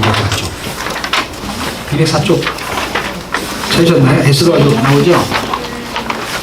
자, 욥기를 하는 구조에 지금 에스더를 마무리해 볼게요. 왜냐면 에스더가 이제 결론에 해당이 되는 거예요. 그렇죠? 자, 그 성경의 역사서에 구약 전체를 통해서도 마찬가지고요. 책이 39권이 있고 또는 역사서만 하면 17권이 있어요. 그 책 중에 딱 2권만 자매가 쓴 책이 있어요. 루키하고 에스더예요. 그런데 이 자매가 쓴 책 2권이 어떤 획을 긁 때의 결론점에서 딱 끝내죠. 그러니까 창조 과정사 해서 역사서의 한 흐름의 절반이 아브라함의 언약을 통해서 어린 양을 통해서 구원을 발생시켜서 가나안 땅까지 집어넣는 일을 해요. 그 약속이 정복시를 통하고 성취가 돼요. 성취가 된 거에 대한 결론을 룻기가 보여주는 거예요. 어떻게 이방인이 어떻게 유대인으로 들어오냐 이 말이에요. 그러니까 어떻게 예수 안 믿는 사람이 예수 믿는 사람의 족보에 들어오냐 이 말이에요. 그게 이방인이 유대인의 족보에 들어가는 거를 설명하는 책이 룻기예요. 그래서 구원을 설명하는 게 목적이에요. 구원의 종지부를 찍는 거예요. 이게. 그런데 이쪽에 오게 되면 이제 구원받은 사람들이 이제 사는 거잖아요. 그렇죠? 성전의 기능을 통해서. 살아야 되는데 어떻게 사는 것이 구원의 삶이냐 하는 거를 에스더가 보여주는 거예요. 어떻게 구원받냐 하는 걸 룻기가 보여주고, 그러면 구원받은 사람은 어떻게 살아야 되느냐. 그래서 이방인이 유대인으로 땅에 들어와. 그런데 구원받은 사람은 선교하러 간다 그러니까 유대인이 이방인의 땅으로 가. 그러니까 여기는 이방의 땅이 되겠죠. 거꾸로 돌아가지겠죠. 그래서 이방인의 땅에 가가지고 이방 남자하고 결혼하고 살면서 거기서 죽으면 죽으리라 하면서 구원의 삶을 설명하는 것이죠. 근데 이 내용이 그렇게 어렵지 않아요. 조서는 두 개 꾸며진 거는 이제 책을 보시면 되고, 이제 책이 안 나오는 부분들이 여기서 아주 핵심적인 단어가 뭐냐면 불임절이겠죠. 불임절이 굉장히 중요한데, 불임절 할 때 절자는 절기로 매년 지킬 때 붙이는 거예요. 그러니까 불임이었죠. 불임절기를 지키는 거겠죠. 그러니까 불임은 뭐냐 할 때 부루의 복수를 불임이라고 해요. 부루라는 거는 제비를 뽑는다 할 때 제비라는 의미를 갖고 있어요. 그래서 제비를 뽑는 날짜를 복수 형태로 정하니까 불임이 된 거예요. 이 날짜가 어떻게 해서 정해지게 됐냐면, 아까 얘기한 대로 하만은 거의 총리급이에요. 총리라는 단어를 쓰지 않아요, 책에서는. 그러니까 이제 2인자예요. 우리로 말하면, 그냥 쉽게 말하면 그냥 총리급이에요. 그래서 그 나라의 2인자급인 하만이 이제 왕궁에 왔다 이렇게 나가게 되면은 수의실에서 문지기들이 다 인사를 해요. 근데 이상하게 모르드게만 인사를 안 해요. 그래서 그런가 보다 했는데 또 보니까 그놈이 또 인사를 안 하는 거야. 그래서 사람을 시켜가지고 모르드게한테 설명을 해요. 이렇게 하만이 지금 이렇게 지나가는 저차는 하만의 차야. 그러니까 저 차가 지나가면 인사를 해야 돼. 이렇게 얘기를 했어요. 그런데 모르드게가 못 알아들어요. 그래서 그 다음에 또 보내서 알아듣게 얘기하라고 얘기를 해요. 근데 모르드게가 몰라. 왜 그런가 봤더니 알아듣게 얘기했는데 그는 모르드게야. 그래서 못 알아들어. 이름을 알아듣게로 이름이 알아듣게가 아니고 모르드게라고. 참을 얘기를 못 알아듣는 거예요. 그래서 화가 나가지고 하만이 화가 나왔어요. 화가 나서 저놈을 죽여야 되겠다 해서 장대를 달아맨 적이 있잖아요. 그런데 화가 너무너무 나니까 어떻게 해요? 그놈 하나 죽이는 걸로는 직성이 안 풀리는 거예요. 그래가지고 하만이 알아듣게 얘기도 모르겠으니까 할 수 없다. 저 민족이 누구냐 살펴보니까 유대인이라는 거예요. 유대인을 다 죽이겠다 하면서 그가 그렇게 지나다닐 때마다 이제는 이판사판 뭐 인사 계속 안 하는 거죠. 뭐. 그러니까 그렇게 지나다닐 때마다 그냥 이렇게 혈기가 올라오니까 푹 떨기죠. 그래서 부루는 단수인데 부루루는 복수야. 그 부루루는 한국말이고 부루루를 유대인이 쓰는 말로 전환하면 그걸 불임이라 그래.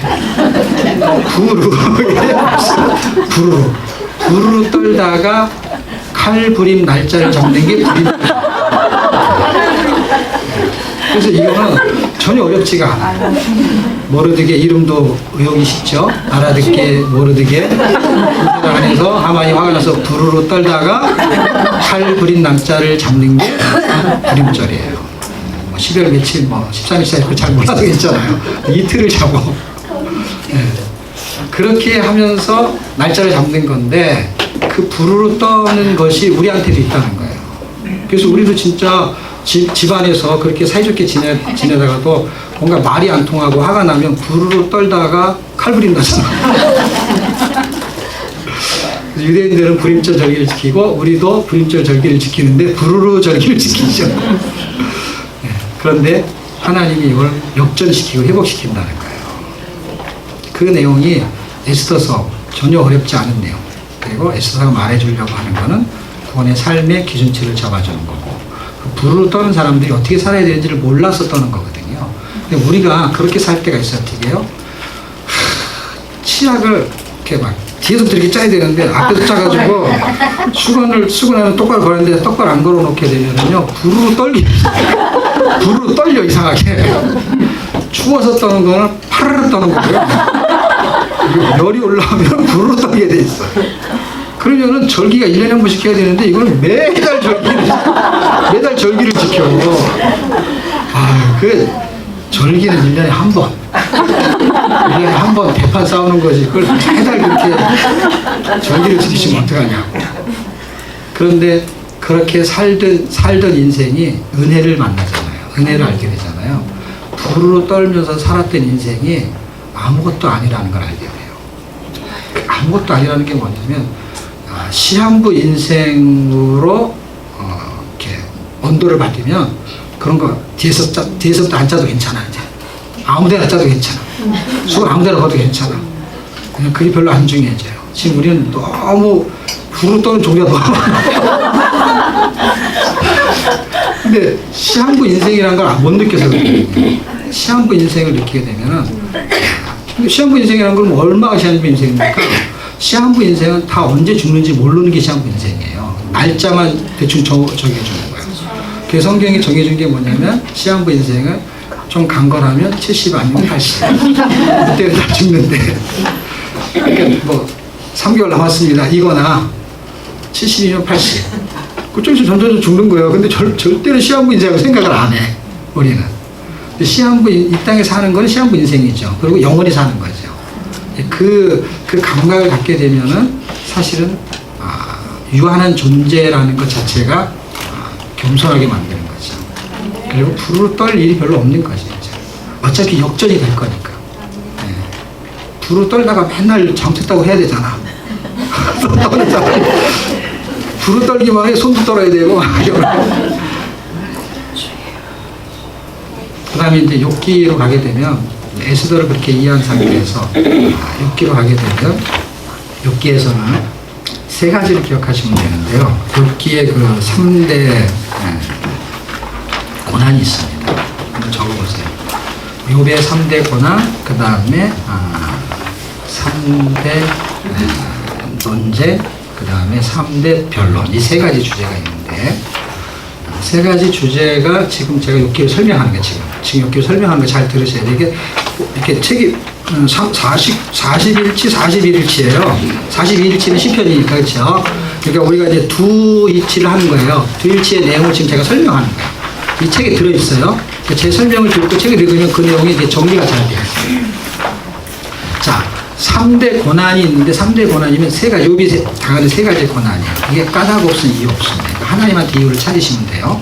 자, 그런데 첫 번째 고난이 뭐냐면 소유가 다 날아가는 고난이에요. 까닭 없이 갑자기 태풍이 불어갖고 날아갔어요. 두 번째, 생명의 고난. 질병이 찾아왔잖아요. 질병은 생명하고 연관된 거예요. 왜냐하면 그 아내가 뭐 하나님 욕하고 죽어라 이렇게 말했을 정도예요. 질병인데 그냥 피부병이 아니에요, 여러분. 피부병인데 뭐 질병 여기 좀 이렇게 뭐 그 뭐죠? 뭐라 그래야 되나? 요새 이렇게 거칠거칠한 걸 뭐라 그러죠? 아토피 조금 이렇게 걸린 정도가 아니라 온몸이 다 지금 아토피 같은 식으로 그냥 막 긁어도 피가 나도 막 기관장을 긁어도 이게 이렇게 간지러운 거예요. 엄청 심한 거예요. 그러니까 그거를 목숨하고 연결시켰다는 거는 죽을 정도로 힘든 질병이라고 보는 거죠. 그러니까 생명의 고난이 있는 거죠. 목숨을 통해서. 그리고 세 번째 고난은 비난의 고난이죠. 자, 첫 번째 고난과 두 번째 고난은 어떻게 넘기게 되냐면요. 신앙 고백을 넘겨요. 소리가 다 날아갔을 때 하나님이 복을 주셨는데 저주를 주는 거 하나님이 주신 거잖아요. 그 소유를. 근데 뭐 하나님이 가져가는 거 자기가 그냥 받아들이겠다는 거예요. 지금 이제 자기 질병이 와가지고 다 죽게 생겼어요. 근데 뭐라 그러냐면 하나님 욕하고 죽어라 이렇게 말하는데도 그가 입으로 한 번도 자기가 이렇게 범죄하지 않았다 이렇게 나와요. 그러면서 뭐라 그러냐면 대개 그걸 가지고 하나님께 영광이 되는 한 절이 있죠. 그게 뭐죠? 내가 복을 받았으니 주신 자도 취하시는 거죠. 그 다음에 두 번째가 복을 주셨으니 재앙도 주지 않겠느냐. 그러니까 1장, 2장에서 설명하는 어려움이 왔을 때 그가 이겨내는 것이 신앙 고백이었던 거예요. 기준을 뭘로 봤냐면 자기가 복을 받았으니까 재앙도 받는 게 그럴 수 있지 않느냐 이렇게 말을 해버린 거예요. 그런데 세 번째 고난은 그거보다 더 약한 거야. 소리가 다 날아가고 그 다음에 생명의 위험을 느끼는 것보다 나한테 좀 누가 잔소리하는 거 이거는 약한 거잖아요, 그렇죠? 근데 이 잔소리하는 것이 나를 비난하는 소리로 들리는데 이 비난하는 소리가 너무너무 듣기 싫은 거예요. 그냥 비난하게 되면 아 뭐 그렇지 뭐 내가 인정해 뭐 이렇게 한마디를 했다면은 그냥 욥기는 42장으로 끝나는 게 아니라 3장으로 끝나게 돼 있어요. 그런데 이 마지막 비난을 이 마지막 고난을 변론하다가 42장이 된 거예요. 그렇기 때문에 이 분포도가 이게 어떻게 전개되는지 이해하시고 읽어야만이 욥기는 어렵지 않게 읽을 수가 있어요. 그러니까 신앙 고백으로 끝났어요. 하나씩 다 끝나버렸잖아요. 왜냐면 논쟁을 안 하잖아요. 이걸 토를 안 달잖아요. 더 이상 할 말이 없는 거예요. 그냥 인정을 해버리니까. 신앙 고백을 해버리니까. 그러면은 더 약한 거에 고난이 온 거잖아요. 약한 거. 약한 거는 더 받아들이기 쉬워야 되는데 못 받아들이는 거예요. 왜 그런 줄 아세요? 비난이라는 화살은요. 너무너무 신기하게도 이렇게 말 한마디 하는 거예요. 아, 오늘 머리를 왜 저렇게 볶아갖고 왔지? 그러면 이상하게 기분이 나쁜 거예요. 볶아갖고 온 건 맞는데 말투가 약간 나를 조롱하는 것 같다는 거예요. 똑같이 볶았는데도 야 오늘 머리가 너무 꽃처럼 예쁘네요. 이거하고 전혀 다르게 느끼는 거예요. 그러니까 저거는 뭔가 나를 비난하는 게 분명하다는 거예요. 그리고 비난할 수도 있는 내용이고 이제 그냥 그런 마음으로 할 수도 있고.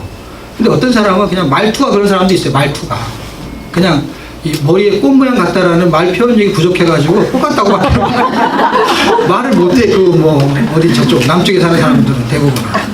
그러니까 말투가 그런 거야. 말투가 사랑이 없거나 아니면 예의가 부족해서가 아니라 그냥 그게 그냥 그거를 그냥 그렇게 말하면은 그거는 대단한 거. 왜 대단한 거냐면 원래 그런 말도 안 해. 그러니까 머리를 볶았는지 전혀 알지를 못해. 10년을 같이 살아도 언제 볶았는지 한 번을 알아채지를 못해요. 그런데 그 말투가 중요한 게 아니라 그걸 알아차렸다라는 것이 은혜로운 거예요. 관심을 갖고 있는 거. 근데 그거를 알아차린 데도 쓰지 않고 말투에다 두면 어떻게 돼요? 비난으로 보는 거예요. 이 사람은 어떤 의미에서 비난이 아닌데. 꽃보다는 비난처럼 느끼지만 이 사람은 아예 그걸 알아차린 자체는 은혜인 거예요. 이게 엄청나게. 그러니까 머리가 예쁘다는 표현이 그렇게 나왔을 수도 있어요. 그런데 이거를 비난으로 받아들이는 거죠. 그게 우리는 비난이요. 남한테 하는 것도 지가 받아. 그래가지고 옆으로 비난이 하늘에 지나가 이렇게. 그러면 빨리 옆으로 가. 그래서 뭐라 그러지? 이거 지금 나한테 하는 소리지. 분명히 이거 나한테 하는 거 맞지 이거. 확인을 해. 그리고 어떤 거는 이렇게 비난이 이렇게 그냥 비난이 아니기 때문에 이렇게 와가지고 이렇게 화살이 날라오다가 힘줘서 앞에로 이렇게 떨어져. 그럼 떨어지는 거 보면 막 뛰어요. 가슴을 제치고 맞아. 그리고 이거 분명히 이거 나한테 하는 거야. 그런 소리 어떻게 잘 들나 못나. 은혜의 진리의 말씀을 아무리 세게 다 저거는 저 사람한테 했네. 이거 우리 남편이 와서 꼭 들어야 돼. 저거는 반드시 우리 남편한테 하는 얘기죠. 반드시 들어야 돼. 그런데 이상하게 자기한테 하는 얘기도 아니 이렇게 두루뭉실하게 하는 건데 약간 조롱 섞인 느낌이 있는 말이 있을 수 있잖아요. 그런 말은 다 자기가 받아 그냥 다. 그래서 화살이 피해가지는 못해. 내가 화살을 못 피하는 게 아니라 화살이 나를 못 피해. 다른 사람을 좀 맞추려고 하는데 내가 다가서 맞아. 그게 지금 세 번째 시험 문제예요. 지금 뭔가 아까 제가 서두 얘기했잖아요. 하나님과 사탄에서 뭔가 사이에서 무슨 중간에 낑겨 있는 것처럼. 그래서 사탄 보고 네가 시험을 해봐라 하는 거에서 두 가지 시험이 온 거예요. 까다없이 온 거예요. 왜냐하면 그가 시험을 해서 생긴 것이지 잘못을 해서 생긴 게 아닌 거가 증명이 됐어요. 왜냐하면 원래 처음부터 그렇게 진행이 됐고 그 다음에 여기서 부실 공사를 해가지고 지진이 났을 때 무너지고 태풍이 불었을 때 건물이 약해져가지고 예를 들면 원래 공정대로 안에서 부정부패를 해가지고 지은 게 아니란 말이에요. 근데 그냥 그게 폭삭 날아갔단 말이에요. 그러니까 잘못 없음이야. 누구에게? 나에게나 욥에게. 잘못 있는 것도 있지만 그건 지금 잘못 없는 게 전개되고 있는 게 고난이. 그런데 그거에 대해서 잘못도 없는데 신앙 고백 어떻게 했냐면 그거 다 감당을 하는 게 이 사람이에요. 하나님이 그렇게 하신 걸로 정리를 하는 거예요. 하나님이 영광을 받는 게 신기하게도. 근데 세 번째는 이게 지금 굉장히 약한 거예요. 약한 거. 나한테 해당이 되는 거 아닐 수도 있어. 그냥 한번 찔러본 거야. 네가 무슨 은밀한 죄가 있어서 그런 어려운 힘을 당했겠지. 그리고 그런 은밀한 죄를 네가 회개해야지. 그렇지 않으면 아무런 잘못 없는데 그런 일이 생길 수 있냐. 이렇게 그냥 한마디 한 거예요. 여기 발끈하기 시작하는데 이게 발끈하는 거를요 계속 저쪽에서 한마디 하면 화가 나면 이런 거 있잖아요. 한 대 맞으면 두 대 때리고 뭐 이런 거 있잖아요. 그래갖고 막 열을 받는 게 누가 열을 받냐면 욥이 열을 받는 거예요. 그래서 욥은 혼자 상대하는데 세 명이 상대를 못해. 세 명은 어떻게 상대하냐면 엘리바스, 빌다, 소발이 등장할 때요. 엘리바스가 얘기를 해요. 그런 식으로.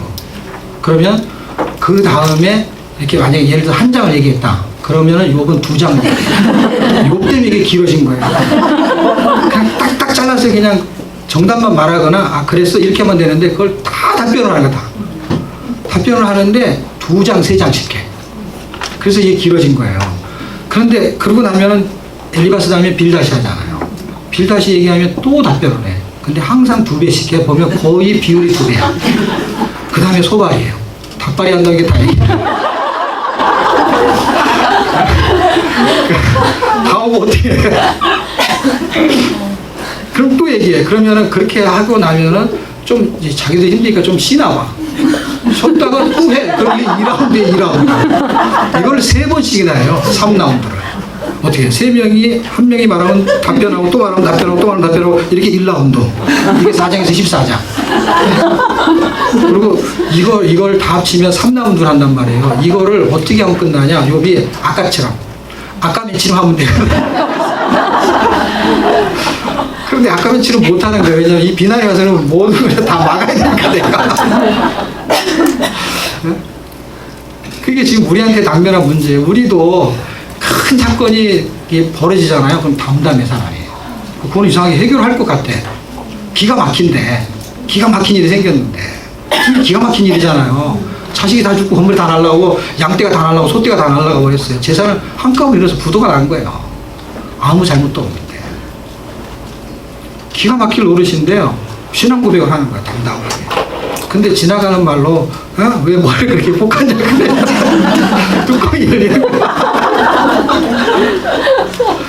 승질을 건드리는 거야. 이걸 참을 수가 없는 거예요. 그렇게 연약한 존재죠.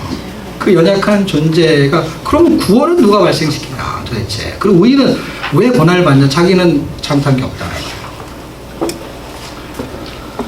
그 질문이 이게 꼬리를 무는 거죠. 자, 3대 고난을 설명했죠. 3대 고난에서 비난이라는 것 때문에 3대 변론이 등장하게 되는 거예요. 그 3대 변론에서 자 보세요. 꼬리를 문다는 걸 잘 생각해 보세요. 지금 1장, 2장 이런 식으로 가면서 변론이 이렇게 고난이 등장했을 때 한마디로 끝났잖아요. 근데 비난의 화살이 날아왔을 때 이걸 뭔가 설명을 하잖아요. 설명을 하면서 3대 고난이 3대 변론으로 연장이 돼요. 그 3대 변론은 건 뭐냐면 1라운드 했을 때 변론의 주제가 있을 테고 2라운드 했을 때의 주제가 있을 거 아니에요. 3라운드 했을 때 주제가 있잖아요. 그 세 개가 여기 써 있어요. 성경에. 자, 어디 써 있는지 찾아도 될까요? 40쪽에 보시게 되면 욥의 논쟁 써 있죠. 거기에 첫 번째 논쟁 써 있죠. 4장에서 14장. 그리고 첫 번째 논쟁의 핵심은 죄의 문제 써 있죠. 이렇게 세 가지가 있는 게 여기 3대 변론인데 보세요. 첫 번째 변론은 죄의 문제, 두 번째는 교만의 문제, 세 번째는 회복의 문제. 이렇게 제가 지금 설명한 대로 책에 써 있어요. 그렇죠? 그 책에 써 있는 걸 이제 손가락으로 이해를 시키는 거예요. 자, 3대 고난이 마지막에서 3대 변론으로 연결이 되죠. 3대 변론으로 연결이 되면서 죄와 교만과 회복은 제가 주제를 잡은 거예요. 다시 말하면 주제가 100% 정확하다고 볼 수는 없어요. 무슨 얘기냐면 사람들이 책에 있는 장 제목 아니면은 단락의 제목을 많이 정해. 그렇죠? 근데 지금 4장에서 14장을 제가 하나의 주제로 묶었잖아요. 그렇죠? 왜냐면 지금 엘리바스, 빌다, 소발이 말한 걸 욥이 대답을 하는 내용이 지금 10장이 움직인단 말이에요. 10장이. 그렇죠? 4장에서 14장이니까 한 10여 장이 움직이잖아요. 10여 장의 내용이 다 죄만 말한 건 아닐 거예요. 그런데 요 내용이 가장 많다고 제가 판단을 한 거예요. 왜냐하면 죄는 죄다 걸리니까. 죄라는 거는. 그러니까 이 첫 번째 라운드에서는 죄의 문제를 가장 많이 다룬 느낌을 제가 가진 거예요. 그러니까 그리고 다른 걸 참고할 자료가 있으면 좋은데 참고할 자료도 없어요. 이렇게 10장이 한 주제가 뭐냐 이렇게 말한 사람이 없어요. 별로. 그러니까 참고를 할 수가 없어가지고 그냥 제가 제 나름대로 요거는 이런 주제가 흘러간다고 판단한 거예요. 그러니까 여러분은 어떻게 보셔야 되냐면 4장에서 14장은 죄의 문제 이렇게만 생각하시면 안 돼요. 왜냐하면 죄의 문제가 아닌 것도 움직이고 그리고 뭔가 하나를 제가 제시를 해서 사람들한테 설명을 해야 되기 때문에 주제를 잡았을 때 제가 아는 정도의 소견을 최대한 동원한 건데 누군가가 더 깊게 이걸 연구하고 파악을 하면 더 좋은 주제를 찾아내겠죠. 근데 이거를 주제를 찾아내는 사람이 없는 게 뭐냐면 이런 식으로 공부를 하지 않기 때문에 없어요. 단락으로 공부를 하기 때문에. 그리고 뭐 3대 고난, 3대 변론, 3대 논쟁 이런 얘기를 잘 안 해요. 제가 성경을 읽다가 욥기 42장을 어떻게 설명해야 되냐. 일단은 까닭 없음이고 하나님의 계획하심을 설명해야 되고 의인이 고난받는 게 주요 주제인데 의인이 고난받는 거에 초점은 인내에 담겨 있어요. 그래서 원래 내용은 고난이지만 의미는 인내야. 그렇기 때문에 고난에 초점을 맞추면 절대로 안 돼요. 왜냐하면 고난의 목적은 나한테 인내를 줬기 때문에. 어디서 증명할 수 있느냐면 야고보서 5장 11절을 읽으면 욥의 고난이라고 말하지 않고 욥의 인내라고 말합니다. 그러니까 고난은 다른 말로 말하면 환난이라는 단어로 설명할 수 있겠죠. 시험, 고난, 환난 똑같죠. 그런 일이 왜 생기냐는 거예요. 까닭 없이 생긴다는 거예요. 까닭 있는 거는 설명할 필요가 없잖아요. 까닭 있으니까 다 알잖아요. 까닭 없이 생기는 걸 왜 생기냐는 거예요. 로마서 5장을 보십시오.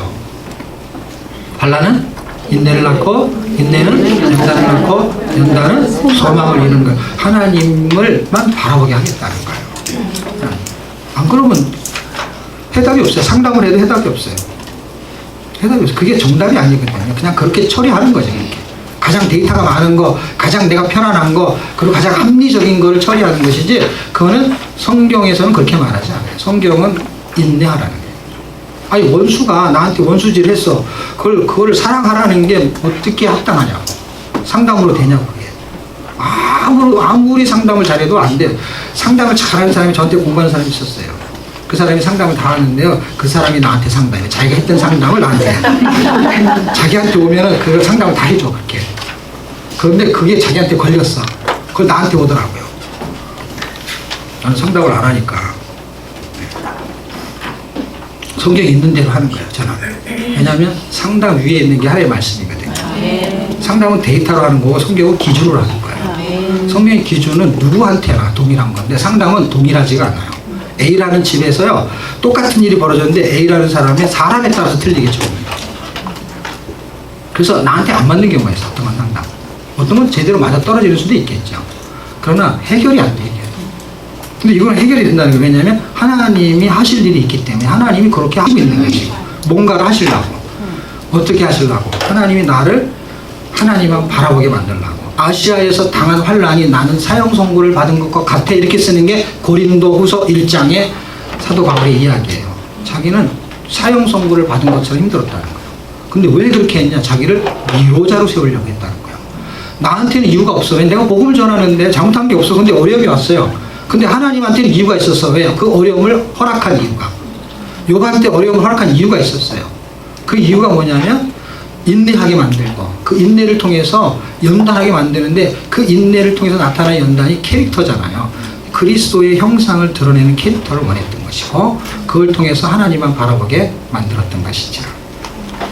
자, 마지막으로 이제 욥의 변론으로 가다가 마지막 변론을 하게 되면서 논쟁을 하다가 마지막에 3대 변론이 등장하는데 이 논쟁을 하면서 의문점을 갖게 됐어요. 욥이 마지막에. 그 의문점이 뭐냐면 마지막 논쟁 끝에 나오는 거예요. 원래는 논쟁에는 이걸 집어넣어야 되는데 제가 3대 구조를 잡으려고 논쟁에서 빼고 변론에 집어넣은 거예요. 원래는 1라운드, 2라운드, 3라운드 안에 들어가요. 욥의 의문점을 던진 게. 3라운드 마지막에 욥의 논쟁의 이야기의 의문점이에요. 그 의문점이 두 가지인데 그게 뭐냐면 자, 첫 번째는 고난에서 논쟁이 시작됐죠. 고난 끝에서 그 논쟁 끝에서 변론이 시작돼요. 왜냐하면 왜 변론이 시작되냐면 자기가 이렇게 지금 의인이 고난받는 거, 그 다음에 구원의 지혜가 어디서 오냐 하는 의문을 던지면서 뭐라고 했냐면 하나님이 대답하시오 이렇게 해버렸어. 성경이 욥기를 읽으면은 이 사람이 그렇게 말한단 말이에요. 하나님이 대답을 하십시오. 알려주십시오. 저 빌다 소발 이 사람들은 계속 내가 얘기를 하니까 엘리바스 빌다 소발이 계속 우리발 내민다는 거야. 대답을 못한다는 거야. 그러니까 하나님이 얘기하십시오. 그러니까 이 질문이 이제 뭘로 전개되냐면 제가 3대 변론을 연결하는 거예요. 3대 변론에 욥이 그렇게 의문을 제기하고 그 다음에 엘리후가 그 변론에 대한 부분을 한 부분의 정답을 제시해요. 그래서 욥, 엘리후, 하나님 이렇게 세 분이 3대 변론을 하게 되는 것이죠. 그러면서 끝이 나는 거예요. 근데 그게 결론이에요. 왜 결론이냐면 의문을 던진 거에 구원의 지혜는 누가 대답을 하냐면 엘리후가 대답을 해요. 그래서 대속자가 나와요. 그 본문을 우리 책에 제가 써놨거든요. 너무 놀라운 거는 구덩이에 내려가서 죽게 되는데 하나님이 대속자를 찾으면 다시 올려보낸대. 구원자가 대속자가 대속물을 하나님이 발견하면 그러면은 구덩이 지옥에 갈 사람을 끌어당겨 올린다는 거예요. 그래서 구원을 설명하면서 구원의 지혜는 하나님의 지혜고 대속자 그리스도가 죽어야만 되는 그 비밀이 거기 숨겨져서 진행이 되고 그리고 마지막에 의인의 고난은 그러면 왜 있습니까? 하는 이야기는 하나님이 하시죠. 하나님의 의인의 고난은 그리스도의 발자취를 쫓아가는 것으로 설명을 하는 것으로 40장이 결말이 나게 됩니다. 왜냐하면 의에 대한 기준은 은과 음보가 아닌 하나님의 은혜에 있는 것을 설명하려고 하는 것이죠. 그러니까 의 자체는 창조주가 임마누엘에 있는 상태에서 고난을 당하는 것은 의로운 고난을 설명하려는 거예요. 죄가 있는 고난이 아닌 의인의 고난은 성도의 고난, 그리스도의 고난을 설명하려고 하는 것이죠. 그걸 통해서 얻으려는 건 뭐예요? 하나님만 바라보게 하는 소망이죠. 그래서 욥기의 마지막은 우리가 아까 전개시켰던 그 에스라, 니헤미야, 그 다음에 에스더가 그 기능에 대한 모델 제시를 하고 그 모델 제시를 하는 실제 우리의 삶에서 뭐가 나타나냐? 소소한 고난들이 나타나는데 그 고난들을 이길 수 있는 거는 사실은 신앙 고백이죠. 죽음은 주와 같은 것처럼 사실은 그런 고백을 욥도 한 거예요. 사실은 두 가지가. 복을 주셨으니 저주도 주신 자도 하나님이요 취하신 자도 하나님이요 하나님한테 기준을 딱 둬버리는 것이죠. 지금 이 고난도 하나님이 주신 거면 받아내는 거예요. 그게 인내죠. 그 인내를 통해서 얻을 수 있는 건 뭐예요? 캐릭터가 생기는 거예요. 그게 연단이죠. 연단. 캐릭터. 그리스도의 형상이 나타나는 거예요. 야, 내가 저 사람이 저런 사람인지 몰랐는데 하면서 연단이 돼가지고요. 야, 너 진짜 예수 믿는 거구나, 이제. 내가 봤더니 네가 이제 진짜 예수를 믿고 있구나. 이거를 느끼는 거야, 누가? 남편이. 아내가. 자식이. 사장님이 정말 예수를 믿는군요, 이제. 그래갖고, 그 인내 연단을 통해가지고 그리스도의 형상이 나타나는 거예요. 그게 캐릭터예요, 캐릭터. 그걸 통해서 구원의 하나님을 바라보게 하는 것이죠. 그런 한 주간이 되시기를 주의 이름으로 축복합니다. 하나님 은혜를 감사합니다. 복되고 귀한 날 성경 읽고 말씀 나누고 또 하나님의 말씀대로 그렇게 살아보기에 아주 좋은 날씨를 주시고 계절을 주시고 그런 예통을 허락하심을 감사합니다. 또 각주의 조언들 허락하시고 조장님을 주셔서 함께 음식을 나누고 삶을 나눌 때 하나님 우리의 연약한 부분들을 나누지만 그것이 하나님 우리의 수치가 되지 않고 하나님 신앙 고백이 되게 하시고 하나님 반드시 까닭 없음 이유 없음에 하나님의 이유가 하나님의 목적이 하나님의 영광이 되게 해 주시옵소서. 감사하며 예수님의 이름으로 기도드렸습니다. 감사합니다.